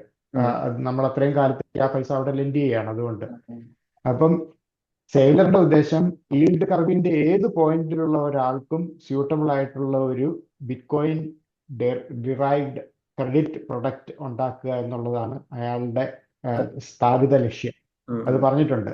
STRC മണി മാർക്കറ്റിനെ അറ്റാക്ക് ചെയ്യുന്നു. കുറച്ചുകൂടെ മീഡിയം ടേം വെയിറ്റ് ചെയ്യാൻ പറ്റുന്നവർക്ക് വേണ്ടിയിട്ട് STRF ഉണ്ട്. കുറച്ചുകൂടെ ലോങ്ങർ ടൈം വെയിറ്റ് ചെയ്തിട്ട് കൺവെർട്ട് ചെയ്യാൻ പൊട്ടൻഷ്യൽ എന്ന് വെച്ചാൽ 1000 പെർ ഷെയറിൽ കൺവെർട്ട് ചെയ്യാൻ വെയിറ്റ് ചെയ്യാൻ പറ്റുന്നവർക്ക് വേണ്ടിയിട്ടാണ് STRK ഉണ്ടാക്കിയത്. അങ്ങനെ കൺവെർട്ടബിലിറ്റി ഉള്ള പ്രിഫേർഡ് ഉണ്ട്. സുസ്ഥിരമായ പലിശ മാത്രം അല്ല, അല്ലെങ്കിൽ ഡിവിഡൻഡ് മാത്രം ഫിക്സ്ഡ് ആയിരിക്കണം നിർബന്ധമുള്ളവർക്ക് വേറൊരു പ്രിഫേർഡ് എക്വിറ്റി ഉണ്ട്. യൂറോപ്യൻ മാർക്കറ്റ് എക്വിറ്റി ഉണ്ട്. അങ്ങനെ he's trying to attack every point in the yield curve. എല്ലാവർക്കും അതിനൊരു അപ്പൊ സെയിലർ ചെയ്യുന്ന business model is very simple. He has the underlying Bitcoin that grows at say 50 or 30 to 50, anywhere between 30 to 50 or the long term CAGR on the Bitcoin. ഉം, ഉം. അദ്ദേഹത്തിന് കൊടുക്കേണ്ട അല്ലെങ്കിൽ micro സ്ട്രാറ്റജിക്ക് കൊടുക്കേണ്ട dividend obligation is like between 6% to say 11 to 12% അത്രേ അതെ ഉള്ളൂ. അപ്പം അതിന്റെ ഇപ്പൊ ട്രഡീഷണൽ ബാങ്കിങ് ടേംസിൽ പറയുകയാണെങ്കിൽ net interest margin itself is like 20-24% അതെ അതെ for MicroStrategy. It is hugely profitable, no അതെ matter which point in the yield curve spectrum he is tackling. ഉം. അത് എന്താ പറയുക, അത്രയും ബിറ്റ്കോയിൻ ആ പ്രോഫിറ്റ് കൊണ്ട് വീണ്ടും അവർക്ക് ബിറ്റ്കോയിൻ ആഡ് ചെയ്യാൻ പറ്റുന്നു. ആ ബിറ്റ്കോയിന്റെ ട്രഷറി സൈസ് കൂടുന്നതിനനുസരിച്ച് അവർക്ക് പ്രൊഡ്യൂസ് ചെയ്ത് മാർക്കറ്റ് ചെയ്യാൻ പറ്റുന്ന, എന്താ പറയുക, ലെവർ ചെയ്യാൻ പറ്റുന്ന ഇക്വിറ്റി പ്രിഫേർഡ്സിന്റെ അളവും സൈസും എണ്ണവും കൂടുന്നു. ഇതൊരു എന്താ പറയുക പോസിറ്റീവ് ഫീഡ്ബാക്ക് ലൂപ്പാണിത്. So I think at one point മൈക്രോ സ്ട്രാറ്റജിയിൽ at one point ഇൻട്രസ്റ്റഡ് അതെ ആയിട്ടുള്ള അല്ലെങ്കിൽ ഇൻവെസ്റ്റ് ചെയ്യുന്ന ഏതൊരാളും മൈക്രോ സ്ട്രാറ്റജി തന്നെ ഡാഷ്ബോർഡ് ക്രിയേറ്റ് ചെയ്തിട്ടുണ്ട്, strategy.com എന്നുള്ളത്. അതെ അപ്പൊ ആ ഒരു അതെ strategy.com ആ ഡാഷ്ബോർഡിലുള്ള ഫിഗേഴ്സ് മനസ്സിലാക്കാൻ ഒരു 10 മിനിറ്റ്സ് സ്പെൻഡ് ചെയ്താൽ കുറെ കാര്യങ്ങൾക്കുള്ള ഒരു അതെ കൺഫ്യൂഷൻസ് നമുക്ക് മാറിക്കിട്ടും. അപ്പം അതാണ് മൈക്കിൾ സെയ്ലറിന്റെ സ്ഥാപിത ലക്ഷ്യം. മൈക്കിൾ സെയ്ലർ എപ്പോഴും പറയുന്ന ഒരു കാര്യമുണ്ട്, bitcoin is the digital capital. ഉം, ഉം. ഓക്കെ, ലോകത്ത് ബാക്കി പല ടൈപ്പ് ക്യാപിറ്റൽ നമുക്കുണ്ട്. റിയൽ എസ്റ്റേറ്റ് ക്യാപിറ്റലാണ്, ക്യാഷ് തന്നെ ഒരു ക്യാപിറ്റലാണ്, അല്ലെങ്കിൽ നമ്മളുടെ ടെക്നോളജി അല്ലെങ്കിൽ ഇന്റലക്ച്വൽ പ്രോപ്പർട്ടി, അതൊക്കെ ക്യാപിറ്റലാണ്. ഉം, ഉം. അതിനെ കൺവേർട്ട് ചെയ്ത് ഒരു കൺസ്യൂമബിൾ പ്രൊഡക്റ്റ് ആയിട്ട് നമ്മൾ ലോഞ്ച് ചെയ്യുമ്പോഴാണ് നമുക്ക് പ്രോഫിറ്റ് ഉണ്ടാകുന്നത്, അതെ അല്ലേ? അപ്പം ഉദാഹരണത്തിന് റിയൽ എസ്റ്റേറ്റ് എന്ന് പറയുന്ന ക്യാപിറ്റൽ ഉണ്ടെങ്കിൽ when you build A flat on it and cell it or rent it, you get return. അതെ അതെ വെറും ക്യാപിറ്റൽ കയ്യിലിരുന്ന് കഴിഞ്ഞാൽ അത് ക്യാപിറ്റൽ ആയിട്ട് ഇരിക്കത്തേ ഉള്ളൂ. അതെ it will appreciate over the long time, that's for sure. Store of value ഉള്ളിടത്തോളം കാലം ബിറ്റ്കോയിന്റെ വില കൂടും. പക്ഷേ അതാണ് മൈക്കിൾ സെയ്ലർ എപ്പോഴും പറയുന്നത്, if you just want to hold bitcoin, you hold bitcoin, you buy and hold bitcoin. This is for someone who is more enterprising and who wants success returns over what Bitcoin can give you over the long term. അതെ അതെ So what you are really doing is building a business on top of the digital capital that is Bitcoin. ഉം, And what is the business that he is doing? He is doing the business of digital credit. ഉം, ഉം, ഉം. അപ്പം preferred equity വഴി അല്ലെങ്കിൽ പല രീതിയിലുള്ള preferred equity stream ആയിരിക്കും അവർ ഫോക്കസ് ചെയ്യാൻ തോന്നുന്നു. Future also venture into stable coins, അതിനെക്കുറിച്ച് പുള്ളി പല പ്രാവശ്യം സൂചിപ്പിച്ചിട്ടുണ്ട്. അങ്ങനെ ഉള്ള ഒരു വളരെ നാരോ ആയിട്ടുള്ള ഒരു മാർക്കറ്റ് സെഗ്മെന്റ് ആണ് മൈക്കിൾ സെയ്ലർ അഡ്രസ് ചെയ്യാൻ ഉദ്ദേശിക്കുന്നത്. Currently digital credit is just one tiny bit of the whole addressable market. There is digital insurance possible. There is no such thing as digital insurance currently. There is no such insurance as digital I don't know, digital credit ആയി digital ഇൻഷുറൻസിനുള്ള opportunity ഉണ്ട്. അതുപോലെ digital compliance, digital risk management, അങ്ങനെ എല്ലാ ഫീൽഡിലും ഒരു bitcoin derivative പ്ലേക്ക് possibility ഉണ്ട്. And for that you have to have sufficient amount of bitcoin capital in your stack, which is accumulating like crazy. നമ്മള് ഇതിപ്പോ ട്രഡീഷണൽ ബാങ്കുമായിട്ടൊക്കെ കമ്പയർ ചെയ്യുകയാണെന്നുണ്ടെങ്കിൽ ഇൻട്രസ്റ്റിംഗ് ആയിട്ടുള്ള കാര്യം, ഇപ്പോൾ നമ്മൾ ലോകത്തിലെ ഏറ്റവും വലിയ, ഇപ്പോൾ യു എസിലെ ഏറ്റവും വലിയ ബാങ്ക് ഒക്കെ JP Morgan ആയിട്ട് കമ്പയർ ആണെന്നുണ്ടെങ്കിൽ അവരുടെ മാർക്കറ്റ് ക്യാപ്പ് എന്ന് പറയുന്നത് ഓൾമോസ്റ്റ് ഒരു 800 ബില്യൺ സംതിങ് ഒക്കെയാണ്. അപ്പോൾ ആ ഒരു ലെവലിലോട്ടുള്ള ഒരു മാർക്കറ്റ് ക്യാപ്പ് എത്താൻ മേ ബി 5 to 10 yearsന്റെ ഉള്ളിൽ തന്നെ മൈക്രോ സ്ട്രാറ്റജിക്ക് പറ്റിയേക്കും, only with the bitcoin stack may be.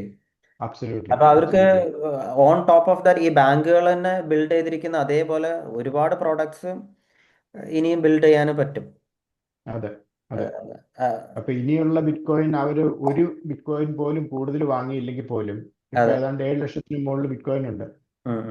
when one bitcoin becomes 1 million, suddenly മൈക്രോ സ്ട്രാറ്റജിയുടെ മാർക്കറ്റ് ക്യാപ്പ് എത്രയായെന്ന് ആലോചിച്ച് നോക്ക്. അപ്പം ആ ഒരു പൊട്ടൻഷ്യൽ ഓൾറെഡി ഉണ്ട്. And they keep on increasing bitcoin and they are not stopped innovating new products. ഈ പെർപെച്വൽ പ്രിഫേർഡ് ഇക്വിറ്റി എന്നും സ്ട്രച്ച് എന്നും പറയുന്നത്, സ്ട്രച്ച് ഒരു സത്യത്തിൽ ഒരു ഐഫോൺ മൊമെന്റ് ആണ് ഈ പെർപെച്വൽ പ്രിഫേർഡ് ഇക്വിറ്റി മാർക്കറ്റിൽ. 100 trillion ഉള്ള ഒരു മണി മാർക്കറ്റില് ഇത്രയും റിട്ടേൺ കൊടുക്കുന്ന വേറൊരു പ്രൊഡക്റ്റ് ഇല്ല. ആൾക്കാർ അതെ മന്ത്ലി പേ ചെയ്യുന്ന ഡിവിഡൻഡ്, ആനുവൽ ഡിവിഡൻഡ് ആണെങ്കിലും you will get monthly pay out. ഉം, ഉം, ഉം. അത് അത്രയും പൊട്ടൻഷ്യൽ, അത് ഹ്യൂജ് അൺടാപ്ഡ് മാർക്കറ്റ് വിത്ത് ഉം. Such potential. അതിനെക്കുറിച്ച് ആൾക്കാർ അറിയുമ്പം പീപ്പിൾ ഉം. Will start using stretch instead of their bank account, bank അതെ, ഫിക്സ്ഡ് ഡെപ്പോസിറ്റ്. അതെ, അതെ. സോ ഇതുവരെ നമ്മൾ പോസിറ്റീവ് ആയിട്ടുള്ള കാര്യങ്ങളാണ് ചർച്ച ചെയ്തത്. അപ്പോൾ ഇനി നമുക്ക് ഒരു ആ, പല ആളുകൾക്കുള്ള ഒരു കൺഫ്യൂഷൻസ്, എന്തൊക്കെ റിസ്ക് ഫാക്ടേഴ്സ് ആണ് MSTR ഉള്ളത് എന്നുള്ളത്. അതിപ്പോൾ ഒന്നാമത്തെ കാര്യം നമ്മൾ പറയുകയാണെന്നുണ്ടെങ്കിൽ, ഡ്യൂറിങ് ബെയർ മാർക്കറ്റ് അവരുടെ ഡെറ്റ് ഏതെങ്കിലും ഒരു പോയിന്റിൽ റീകോൾ ചെയ്യേണ്ട ആവശ്യം അല്ലെങ്കിൽ റീപേ ചെയ്യേണ്ട ആവശ്യം, ബിറ്റ് കോയിൻ സെല്ല് ചെയ്യേണ്ട ആവശ്യം ഉണ്ടാവുമോ എന്നുള്ളതാണ്. ബിറ്റ് കോയിൻ സെല് ചെയ്യേണ്ട ആവശ്യം അവർക്ക് സത്യം പറഞ്ഞാൽ ഇല്ല. ഉം, ഉം, കാരണം അവർക്ക് റീപേയബിൾ ഡെറ്റ് ഓൾറെഡി 8 ബില്യണേ ഉള്ളൂ. ഉം. അതിൽ തന്നെ ഫസ്റ്റ് 2 ബില്യൺ, 1 ബില്യൺ 2028 ജൂൺ ജൂലൈയിലാണ് first time it is ever due. ഉം. അതുവരെ അവർക്ക് യാതൊരു റീപേയ്മെന്റ് ഒബ്ലിഗേഷനും ഇല്ല. ഇല്ല. അതിലുള്ള നെക്സ്റ്റ് ട്രാഞ്ച് 2028 തന്നെയാണ്, ഉം, ആഫ്റ്റർ അനദർ 3 months. ഉം, ഉം, that is another 2 billion or something. ഉം, ഉം. പിന്നെ ബാക്കിയുള്ള 4 ബില്യണോളം പിന്നെയും 2029-ലും 2030-ലുമാണ് അതെ, അതെ. 2030-ലുമാണ് മച്യൂർ ആകുന്നത്. അപ്പം കഴിഞ്ഞ ക്വാർട്ടർലി ഏർണിങ്സിൽ ഫോങ്ലിയോട് ഒരാൾ ചോദിച്ചപ്പോൾ പുള്ളി പറഞ്ഞൊരു answer, bitcoin should go to $8,000 and stay അതെ, ദർ ഫോർ 2032. yeah, സ്ട്രാറ്റജിക്ക് എന്തെങ്കിലും ഒരു കൈൻഡ് ഓഫ് ഫൈനാൻഷ്യൽ സ്ട്രഗിൾ വരണം എന്നുണ്ടെങ്കിൽ അതെ, അത്രയും കാലത്ത് ഒരു ബെയർ മാർക്കറ്റിൽ പോകണം. അപ്പൊ അതെ, അതിനെന്തായാലും അതെ, ഒരു സാധ്യത വളരെ കുറവാണ് എന്നുള്ളതാണ്. വളരെ കുറവാണ്. ഉം, ഉം. Everything is a non zero probability, but it's a tail, extremely tail risk. അതെ, അതെ. കാരണം ഇത് നമുക്ക് ബിറ്റ് നിങ്ങൾ കോയിന്റെ കേസിൽ നമുക്ക് ഓക്കെ, ക്വാണ്ടം കമ്പ്യൂട്ടിംഗ് ഇപ്പോൾ ഉണ്ടെങ്കിൽ ചെയ്യ ബിറ്റ് കോയിന് കോംപ്രമൈസ് ആവും എന്ന് പറയുന്നത് പോലെ ഉള്ള ഒരു, അതെ, എന്താ പറയാ, അത്തരത്തിലുള്ള ഒരു ഒരു റിസ്ക് 10-20 കൊല്ലത്തിന് ശേഷം സംഭവിക്കാൻ ചാൻസ് ഉള്ള ഒരു കാര്യം ഇപ്പൊ സംഭവിച്ചാൽ എന്താവും എന്ന് ചോദിക്കുന്നത് പോലെ അതെ, അതെ. ഉള്ള ഒരു ക്വസ്റ്റ്യൻ ആണത്. ഉം, പക്ഷെ ഉം. എന്താ പറയുക, അത് the reality of the fact is, അത്രയും ബിറ്റ് കോയിൻ കയ്യിലുള്ള ഒരാൾക്ക് they have so many options to raise അതെ, ഇക്വിറ്റി ത്രൂ. അതെ, അതെ. ഇപ്പൊ അത് ഈവൻ അതുകൊണ്ട് നമുക്ക് അതിന് ബോറോ ചെയ്യാൻ തന്നെ നമുക്ക് വളരെ ഈസി ആയിട്ട് പറ്റും. അതെ, ഇപ്പൊ ഞാൻ നോക്കിയപ്പോൾ ഏറ്റവും കൂടുതൽ സ്ട്രാറ്റജി കഴിഞ്ഞാൽ ബിറ്റ് കോയിൻ ഹോൾഡ് ചെയ്യുന്നത് മാരത്തോൺ എന്നുള്ള കമ്പനിയാണ്. അപ്പൊ അവർ മോസ്റ്റ് ഓഫ് ദി അതെ, ബിറ്റ് കോയിൻ അവർ ബോറോ ചെയ്തിട്ടാണ് അവരുടെ ബിസിനസ് തന്നെ റൺ ചെയ്യുന്നത്. അതെ, അതെ, അപ്പോൾ ഈവൻ സ്ട്രാറ്റജിയുടെ ഒരു ബിറ്റ് കോയിൻ പോലും പ്ലഡ്ജ് ചെയ്തിട്ടില്ല എന്നുള്ളതാണ്. അതെ, അതെ. ഇറ്റ്സ് കംപ്ലീറ്റ്ലി അൺഹൈപ്പത്തിക്കേറ്റഡ് ബിറ്റ് കോയിൻ ആണ്. പിന്നെ അവർക്ക് അവരുടെ റീസെന്റ് ഡോളർ റിസർവും ഇൻട്രസ്റ്റിംഗ് ആയിട്ടുള്ള ഒരു കാര്യമാണ്.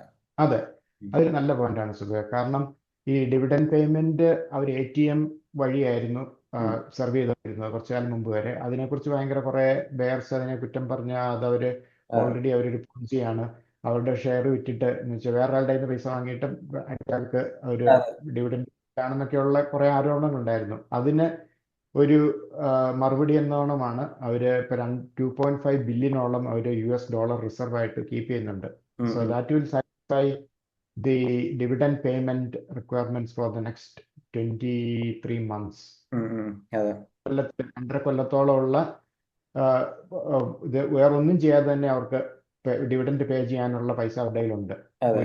ഒരു സിംഗിൾ ATM പോലും MSTRന്റെ ഇഷ്യൂ ചെയ്യാതെ. ഉം, ഉം. അപ്പൊ ഒരു ഇത്, അതിനൊരു പ്രധാന എന്താന്ന് വെച്ച് കഴിഞ്ഞാൽ, അത് ചെയ്തതുകൊണ്ട് തന്നെ അവർക്ക് ക്രെഡിറ്റ് റേറ്റിംഗിനെ അത് വളരെ പോസിറ്റീവായിട്ട് ഉം, ചെയ്യും, ഉം, ഹെൽപ്പ് ഉം. ചെയ്യും. കാരണം ഇപ്പം ആദ്യമായിട്ട് ക്രെഡിറ്റ് റേറ്റഡ് ആയ ഒരു ബിറ്റ് കോയിൻ ട്രഷറി കമ്പനി കൂടിയാണ് ഉം, മൈക്രോ സ്ട്രാറ്റജി. കറന്റ്ലി അവർക്ക് BB എന്ന് പറയുന്ന റേറ്റിംഗ് ആണുള്ളത്. ഉം. But that's A good step forward. അതെ, റേറ്റഡ് എങ്കിലും ആണെങ്കിലേ ചില വലിയ ഇൻസ്റ്റിറ്റ്യൂഷൻസിന് ഇവരുടെ പെർപ്പച്വൽ ഡെറ്റിൽ, ഇക്വിറ്റിയിൽ അവർക്ക് പാർട്ടിസിപ്പേറ്റ് ചെയ്യാൻ പറ്റുള്ളൂ. അതെ, അതെ. അപ്പൊ അങ്ങനെ ഒരു വാതായനം കൂടി അവർക്ക് തുറന്നു കിട്ടി. ഉം, ഇനി അവർക്ക് ഈ ഡോളർ റിസർവ് ഉള്ളതുകൊണ്ട് നെക്സ്റ്റ് റിവ്യൂ സൈക്കിൾ വരുമ്പം I am sure that credit rating will improve. ഉം, ഉം, ഉം. അപ്പം അതിന് കുറച്ചുകൂടെ ഗ്യാരണ്ടി ഉണ്ടല്ലോ. ആ ക്രെഡിറ്റ് റേറ്റിംഗ് ഇംപ്രൂവ് ആകുന്നതിനനുസരിച്ച് കൂടുതൽ മണി ഫ്ലോ ചെയ്യും. It again becomes A positive feedback loop. പക്ഷെ നമ്മളിപ്പോൾ റിസ്കിനെ കുറിച്ചാണ് സംസാരിക്കുന്നത്. അതെ, അതെ. അപ്പൊ ഏതെങ്കിലും ഇതിനെക്കുറിച്ച് അതെ, അതെ, പറയാം. കണ്ടിന്യൂ. എന്നെ സംബന്ധിച്ചിടത്തോളം I use to think key man risk was a big thing. കാരണം Michael Saylor, Tesla, Elon Musk ആ, ആ. എന്ന് പറയുന്ന പോലെ Michael Saylor equal to Michael strategy എന്ന് പറയുന്ന ഒരു റിസ്ക് ഉണ്ട്. പക്ഷേ കൂടുതൽ ഞാൻ പഠിക്കും തോറും ഉം. He has A very strong team. അതെ. അവരുടെ CFO ആകട്ടെ, ഫോങ്ലി ആകട്ടെ, they are all really smart people. ഉം. മൈക്കിൾ സെയിലർ നാളെ ഇല്ലെങ്കിൽ പോലും ഈ സ്ട്രാറ്റജി വിൽ കണ്ടിന്യൂ, അതെ model will continue, and it doesn't affect the 713,000 bitcoin they hold. അതെ അതെ. നമ്മളത് ഓരോ അതൊരു ഏർണിങ്സിലും നമ്മൾ അവരുടെ വീഡിയോ വാച്ച് ചെയ്യുന്ന സമയത്ത് നമുക്ക് മനസ്സിലാവുന്നുണ്ട്. ഇപ്പൊ ഇനീഷ്യലി അതെ മൈക്കിൾ സെയിലർ ഒന്നോ രണ്ടോ ഓൾമോസ്റ്റ് എല്ലാ ക്വസ്റ്റ്യൻസ് ആൻസർ ചെയ്യുകയാണെന്നുണ്ടെങ്കിൽ ഇപ്പോൾ മോസ്റ്റ് ഓഫ് ദ ക്വസ്റ്റ്യൻസ് ഫോൺലിയാണ് ആൻസർ ചെയ്യുന്നത്. അതെ അതെ. അതൊരു വളരെ സ്ട്രോങ് ടീമുണ്ട്. പിന്നെ റെഗുലേറ്ററി ഇഷ്യൂസ് അവർക്ക് ഒരു വലിയൊരു റിസ്ക് ഓവർഹാങ് ആയിരുന്നു കഴിഞ്ഞ 2 കൊല്ലം മുമ്പ് വരെ. പക്ഷേ 2025 ലാസ്റ്റ് ക്വാർട്ടറോടെ അത് they are behind MicroStrategy right now. കാരണം രണ്ട് മെയിൻ കാരണം, ഒന്ന് CAMT റെഗുലേഷൻ വന്നു. ഉം. ഉദാഹരണത്തിന് ഫാസ്റ്റ് പണ്ട് മുമ്പേ നമ്മൾ സൂചിപ്പിച്ചതാണല്ലോ. കാരണം ഒരു മാർക്കറ്റ് അപ്പ് ചെയ്യുമ്പോൾ അത് ഇൻകം ആയിട്ട് കൂട്ടാമെന്നുള്ള, ബിറ്റ്കോയിൻ്റെ വാല്യൂ കൂടുമ്പം അത് അവരുടെ ഏണിങ്സ് ആയിട്ട് കൗണ്ട് ചെയ്യാം എന്നുള്ള ഒരു നിയമം. അതുപോലെ ബിറ്റ്കോയിൻ്റെ വാല്യൂ കുറയുമ്പോൾ അത് നെഗറ്റീവ് ഏണിങ്സ് ആയിട്ടും കൂട്ടണം. പക്ഷേ പ്രീവിയസ്ലി അത് നെഗറ്റീവ് ആകുമ്പോൾ മാർക്ക് ഡൗൺ ചെയ്യണം, കൂടിയാൽ കൂട്ടാൻ പറ്റില്ല എന്നുള്ളതായിരുന്നു. ഉം. ഉം. ഫാസ്റ്റ് വന്നതോടെ bitcoin appreciation can be counted as earnings for MicroStrategy, which is a great positive. അത് അത് വന്നപ്പോൾ ഉള്ള വലിയൊരു ഫണ്ടായിരുന്നു ഈ ഏണിങ്സിന് അവർ ടാക്സ് പേ ചെയ്യേണ്ടി വരും എന്നുള്ളത്. അതെ അതെ. ഉം.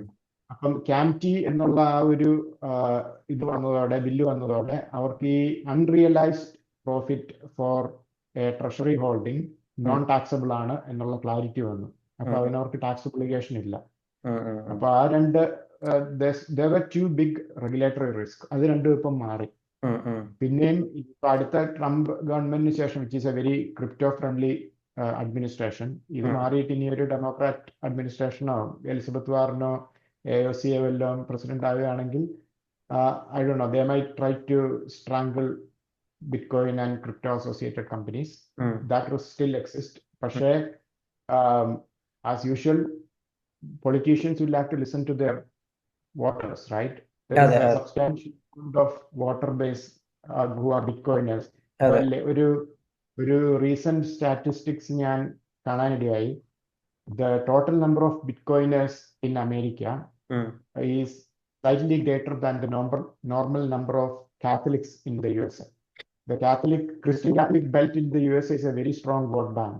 അതെ You know, അതെ. all the അപ്പൊ അവരോളം പ്രബലമായ ഒരു വോട്ട് ബാങ്ക് സെഗ്മെന്റ് ഇപ്പൊ അമേരിക്കയിൽ ബിറ്റ്കോയിനേഴ്സ് ഉണ്ട്. അതെ അതെ. അതുകൊണ്ട് ഉം. ഒരു ഹൊസ്റ്റൈൽ റെജീം വരികയാണെങ്കിൽ പോലും അവർക്ക് ചെയ്യാൻ പറ്റുന്ന ഉപദ്രവങ്ങൾക്ക് ഒരു പരിധിയുണ്ട്. അതെ, അല്ലെങ്കിൽ ഒരു ടൈം ഫ്രെയിം എന്ന് പറയുന്നത് കുറച്ച് ലിമിറ്റഡ് ആയിരിക്കും. അതെ അതെ ഉം. ഉം. അതെ.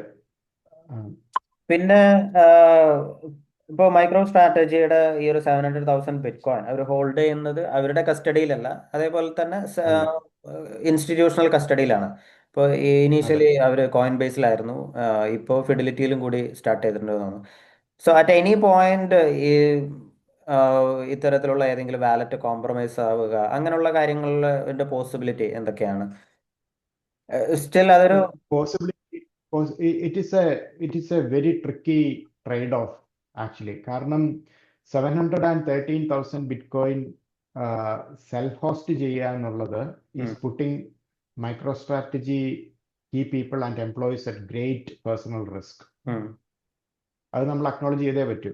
ഉം. കാരണം അത്രയും പേര് ഇപ്പം obviously if they are doing self custody and they did some multisig of I don't know 3 out of 5 or something, ഉം.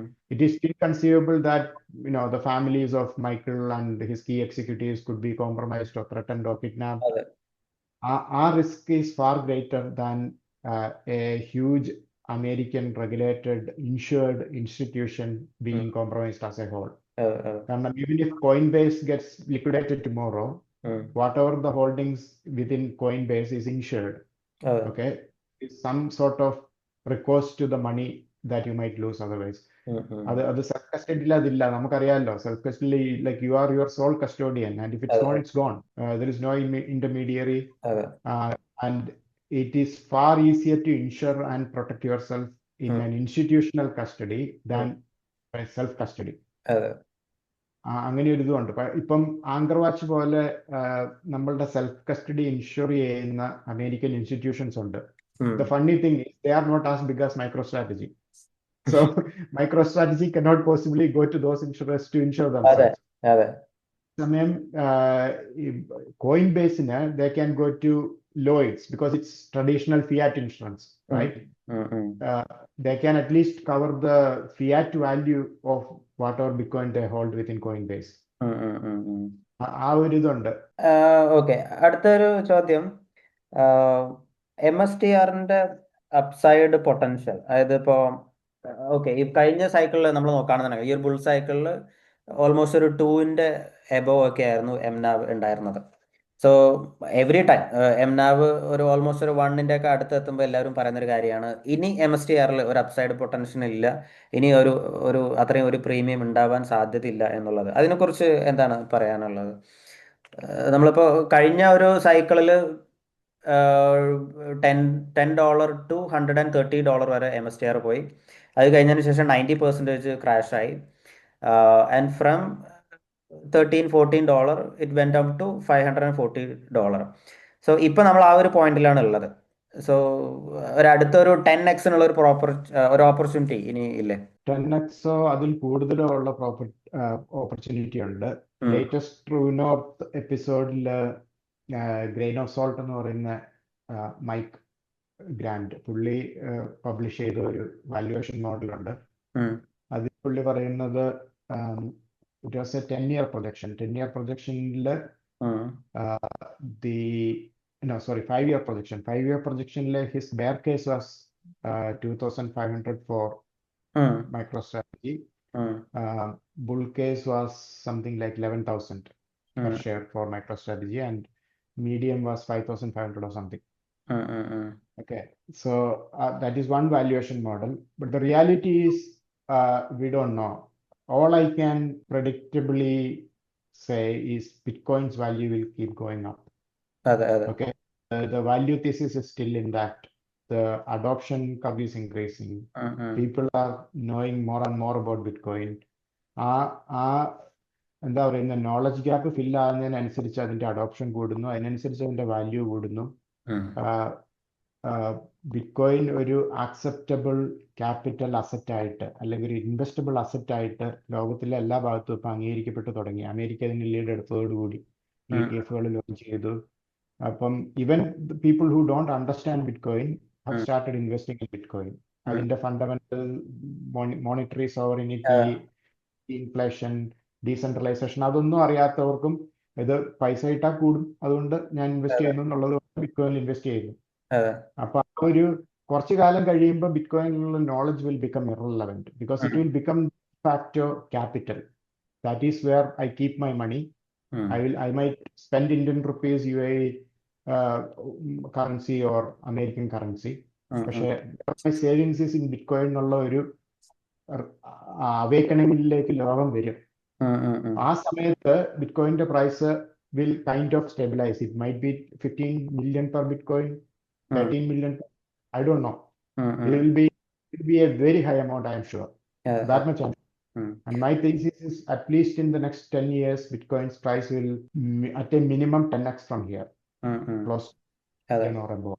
Okay. അപ്പൊ ഇതില് സിമ്പിൾ ആയിട്ട് എനിക്ക് തോന്നിയ ഒരു കാര്യം എന്ന് പറയുന്നത്, ആസ് ലോങ് ആസ് നമ്മൾ ബിറ്റ്കോയിനിൽ ബുള്ളിഷ് ആണെന്നുണ്ടെങ്കിൽ MSTRലും ബുള്ളിഷ് ആവാനുള്ള എല്ലാ റീസണും ഉണ്ട്. കാരണം മൈക്കൽ സെയ്ലർ ആ കമ്പനി തന്നെ പറയുന്നത് MSTR എന്താ പറയാ ബിറ്റ്കോയിൻ ഔട്ട് പെർഫോം ചെയ്യുക എന്നുള്ളതാണ്. സത്യം.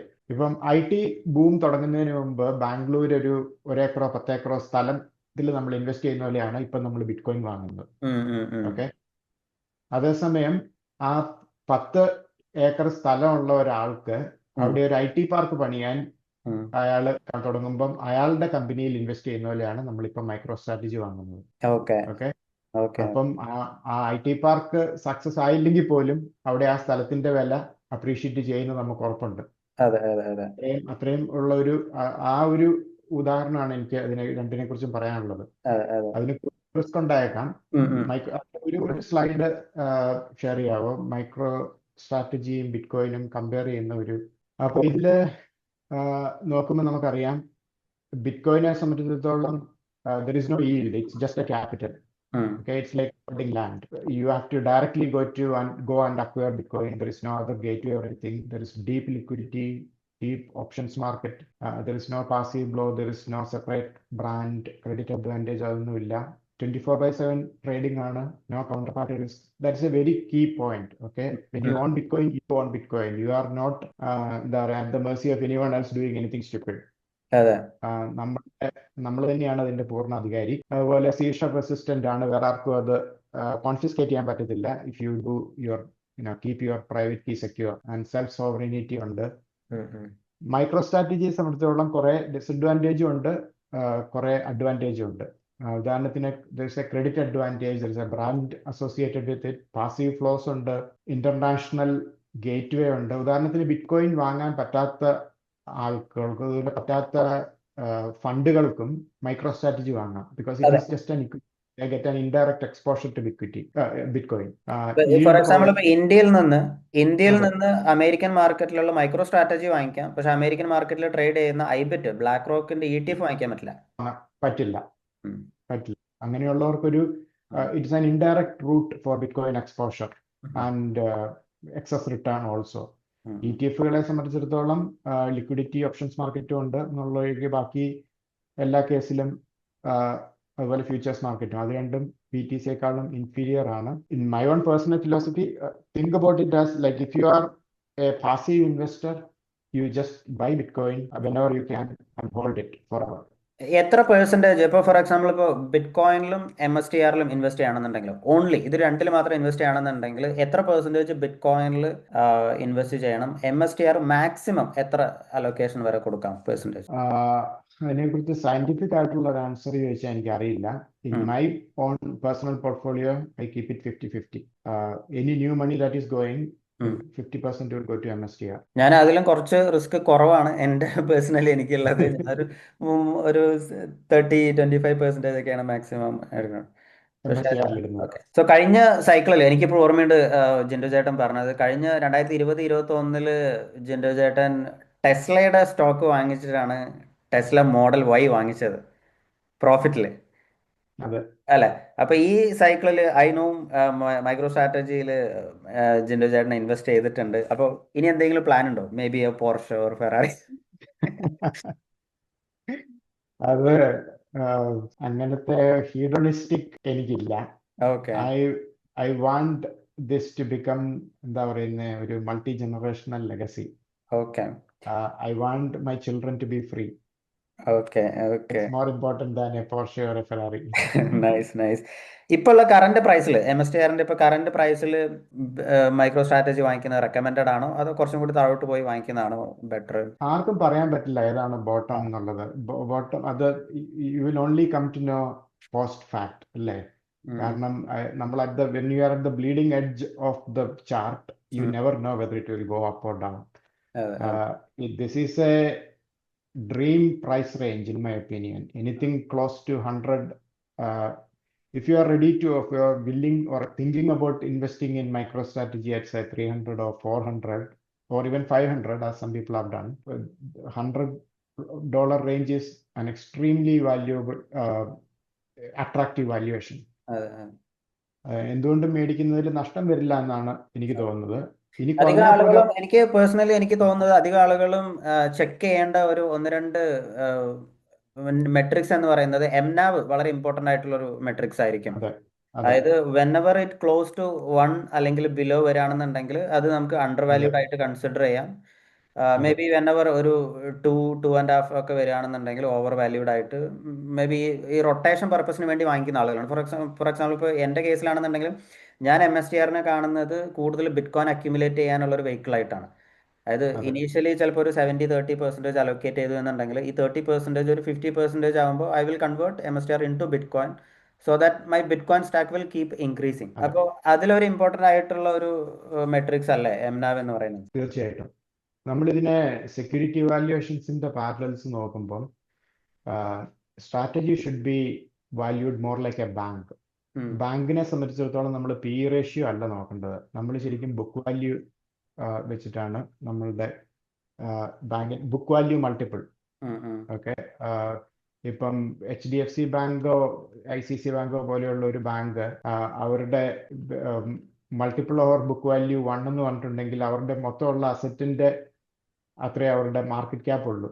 ഉം, Okay, that is an extremely attractive valuation because they still make a lot of net interest margin ഉം, times അത്രയും കിട്ടുന്നില്ല അവർക്ക്. അതേപോലെയാണ് ഈ മൈക്രോ സ്ട്രാറ്റജി 1mNAV നിൽക്കുന്നത്. ഉം, ഉം, അത് it's very realistic to if a bank can run on 3 times book value, ഉം, MicroStrategy should definitely run at 3 to 6 times their mNAV, ഒരു especially in a Bitcoin bull run. ഉം, അപ്പൊ ഉം, അങ്ങനെ ഒരു anytime it goes about 3, ഉം. it might make sense to do what Sudhir suggested. Okay okay. So എന്തായാലും നമുക്ക് ഈ ഒരു വീഡിയോ അവസാനിപ്പിക്കാനുള്ളൊരു ടൈമിലോട്ട് എത്തി. സോ പറയാനുള്ള കാര്യം എന്ന് പറയുന്നത് നമ്മൾ ഒരുപാട് കാര്യങ്ങൾ ഡിസ്കസ് ചെയ്തു. എന്തായാലും ഓഡിയൻസിന് ഉള്ള ഡൗട്ട് കാര്യങ്ങളൊക്കെ എപ്പോഴും പറയുന്ന പോലെ നമ്മളെ അറിയിക്കുക. പിന്നെ എൻ്റെ സൈഡിൽ നിന്ന് പേഴ്സണലി പറയാനുള്ള ഒരു അഡ്വൈസ് എന്ന് പറയുന്നത് നമ്മളെപ്പോഴും മാർക്കറ്റിൽ വളരെ ഒരു പാനിക്കുള്ള സമയത്താണ് കൂടുതൽ ഇൻവെസ്റ്റ് ചെയ്യാൻ ശ്രമിക്കേണ്ടത്. ആൻഡ് മോസ്റ്റ് ഇമ്പോർട്ടൻ്റ്ലി നമ്മൾ ഇത്തരത്തിലുള്ള ഒരു ബെയർ മാർക്കറ്റിൽ ഒരു പാനിക് ഉണ്ടാകുന്ന സമയത്താണ് കൂടുതൽ നെഗറ്റീവ് ആയിട്ടുള്ള ന്യൂസ് കാണാൻ സാധിക്കുക. അപ്പോൾ അത്തരത്തിലുള്ള സമയത്ത് കൂടുതൽ അതിനെക്കുറിച്ച് ഡീപ്പായിട്ട് പഠിക്കുകയും അതിന് ശേഷം മാത്രം ഇൻവെസ്റ്റ് ചെയ്യുക എന്നുള്ളതാണ് പോയിന്റ്. അപ്പോൾ ഇത് ഞാൻ ഇമ്പോർട്ടൻ്റ് ആയിട്ട് പറയാനുള്ള ഒരു റീസൺ എന്ന് പറയുന്നത് ഒരു ഏർലി സ്റ്റേജിൽ ഇപ്പോൾ ഒരു $30 ഉള്ള സമയത്താണ് നമ്മൾ MSTR റെക്കമെൻഡ് ചെയ്തിട്ടുള്ളത്. പക്ഷേ ആ സ്റ്റേജിൽ വാങ്ങിച്ച ആളുകൾ വളരെ കുറവാണ്. ഒരു യുഫോറിക് ആയിട്ടുള്ള ഒരു സ്റ്റേജിൽ 2020 ഒരു സെക്കൻഡ് ഹാഫിലൊക്കെയാണ് കൂടുതൽ ആളുകളും മൈക്രോ സ്ട്രാറ്റജി വാങ്ങിച്ചിട്ടുള്ളത്. ആൻഡ് ഇപ്പോൾ മേ ബി അവർ ഡൗൺ ആയിരിക്കാം, ചിലപ്പോൾ പോർട്ട്ഫോളിയോ ഒന്ന് നെഗറ്റീവ് ആയിരിക്കാം. പക്ഷെ പറയാനുള്ളൊരു അഡ്വൈസ് എന്ന് പറയുന്നത് കൂടുതൽ അതിനെക്കുറിച്ച് പഠിക്കാൻ ശ്രമിക്കുക, ഒരു ബെയർ മാർക്കറ്റിൽ അക്യുമുലേറ്റ് ചെയ്യാൻ ശ്രമിക്കുക. ഇൻവെസ്റ്റ് ചെയ്യുന്നുണ്ട് എന്നുണ്ടെങ്കിൽ എന്നാൽ മാത്രമാണ് നമുക്കൊരു ബുൾ മാർക്കറ്റിൽ അതിൻ്റെ ഒരു ബെനിഫിറ്റ് ഉണ്ടാവുകയുള്ളൂ എന്നുള്ളതാണ് പോയിന്റ്. സോ എന്തായാലും ഈ ഒരു വീഡിയോ വളരെ ഇൻഫർമേറ്റീവ് ആയിട്ടുള്ള ഒരു സെഷൻ ആയിരുന്നു. First of all thank you Jinto ചേട്ടാ. സോ എന്തായാലും നമുക്ക് അടുത്തൊരു വീഡിയോ ആയിട്ട് വളരെ വൈകാതെ തന്നെ കാണാം. സോ എല്ലാവർക്കും അടുത്തൊരു വീഡിയോ ആയിട്ട് കാണുന്നതായിരിക്കും. ബൈ.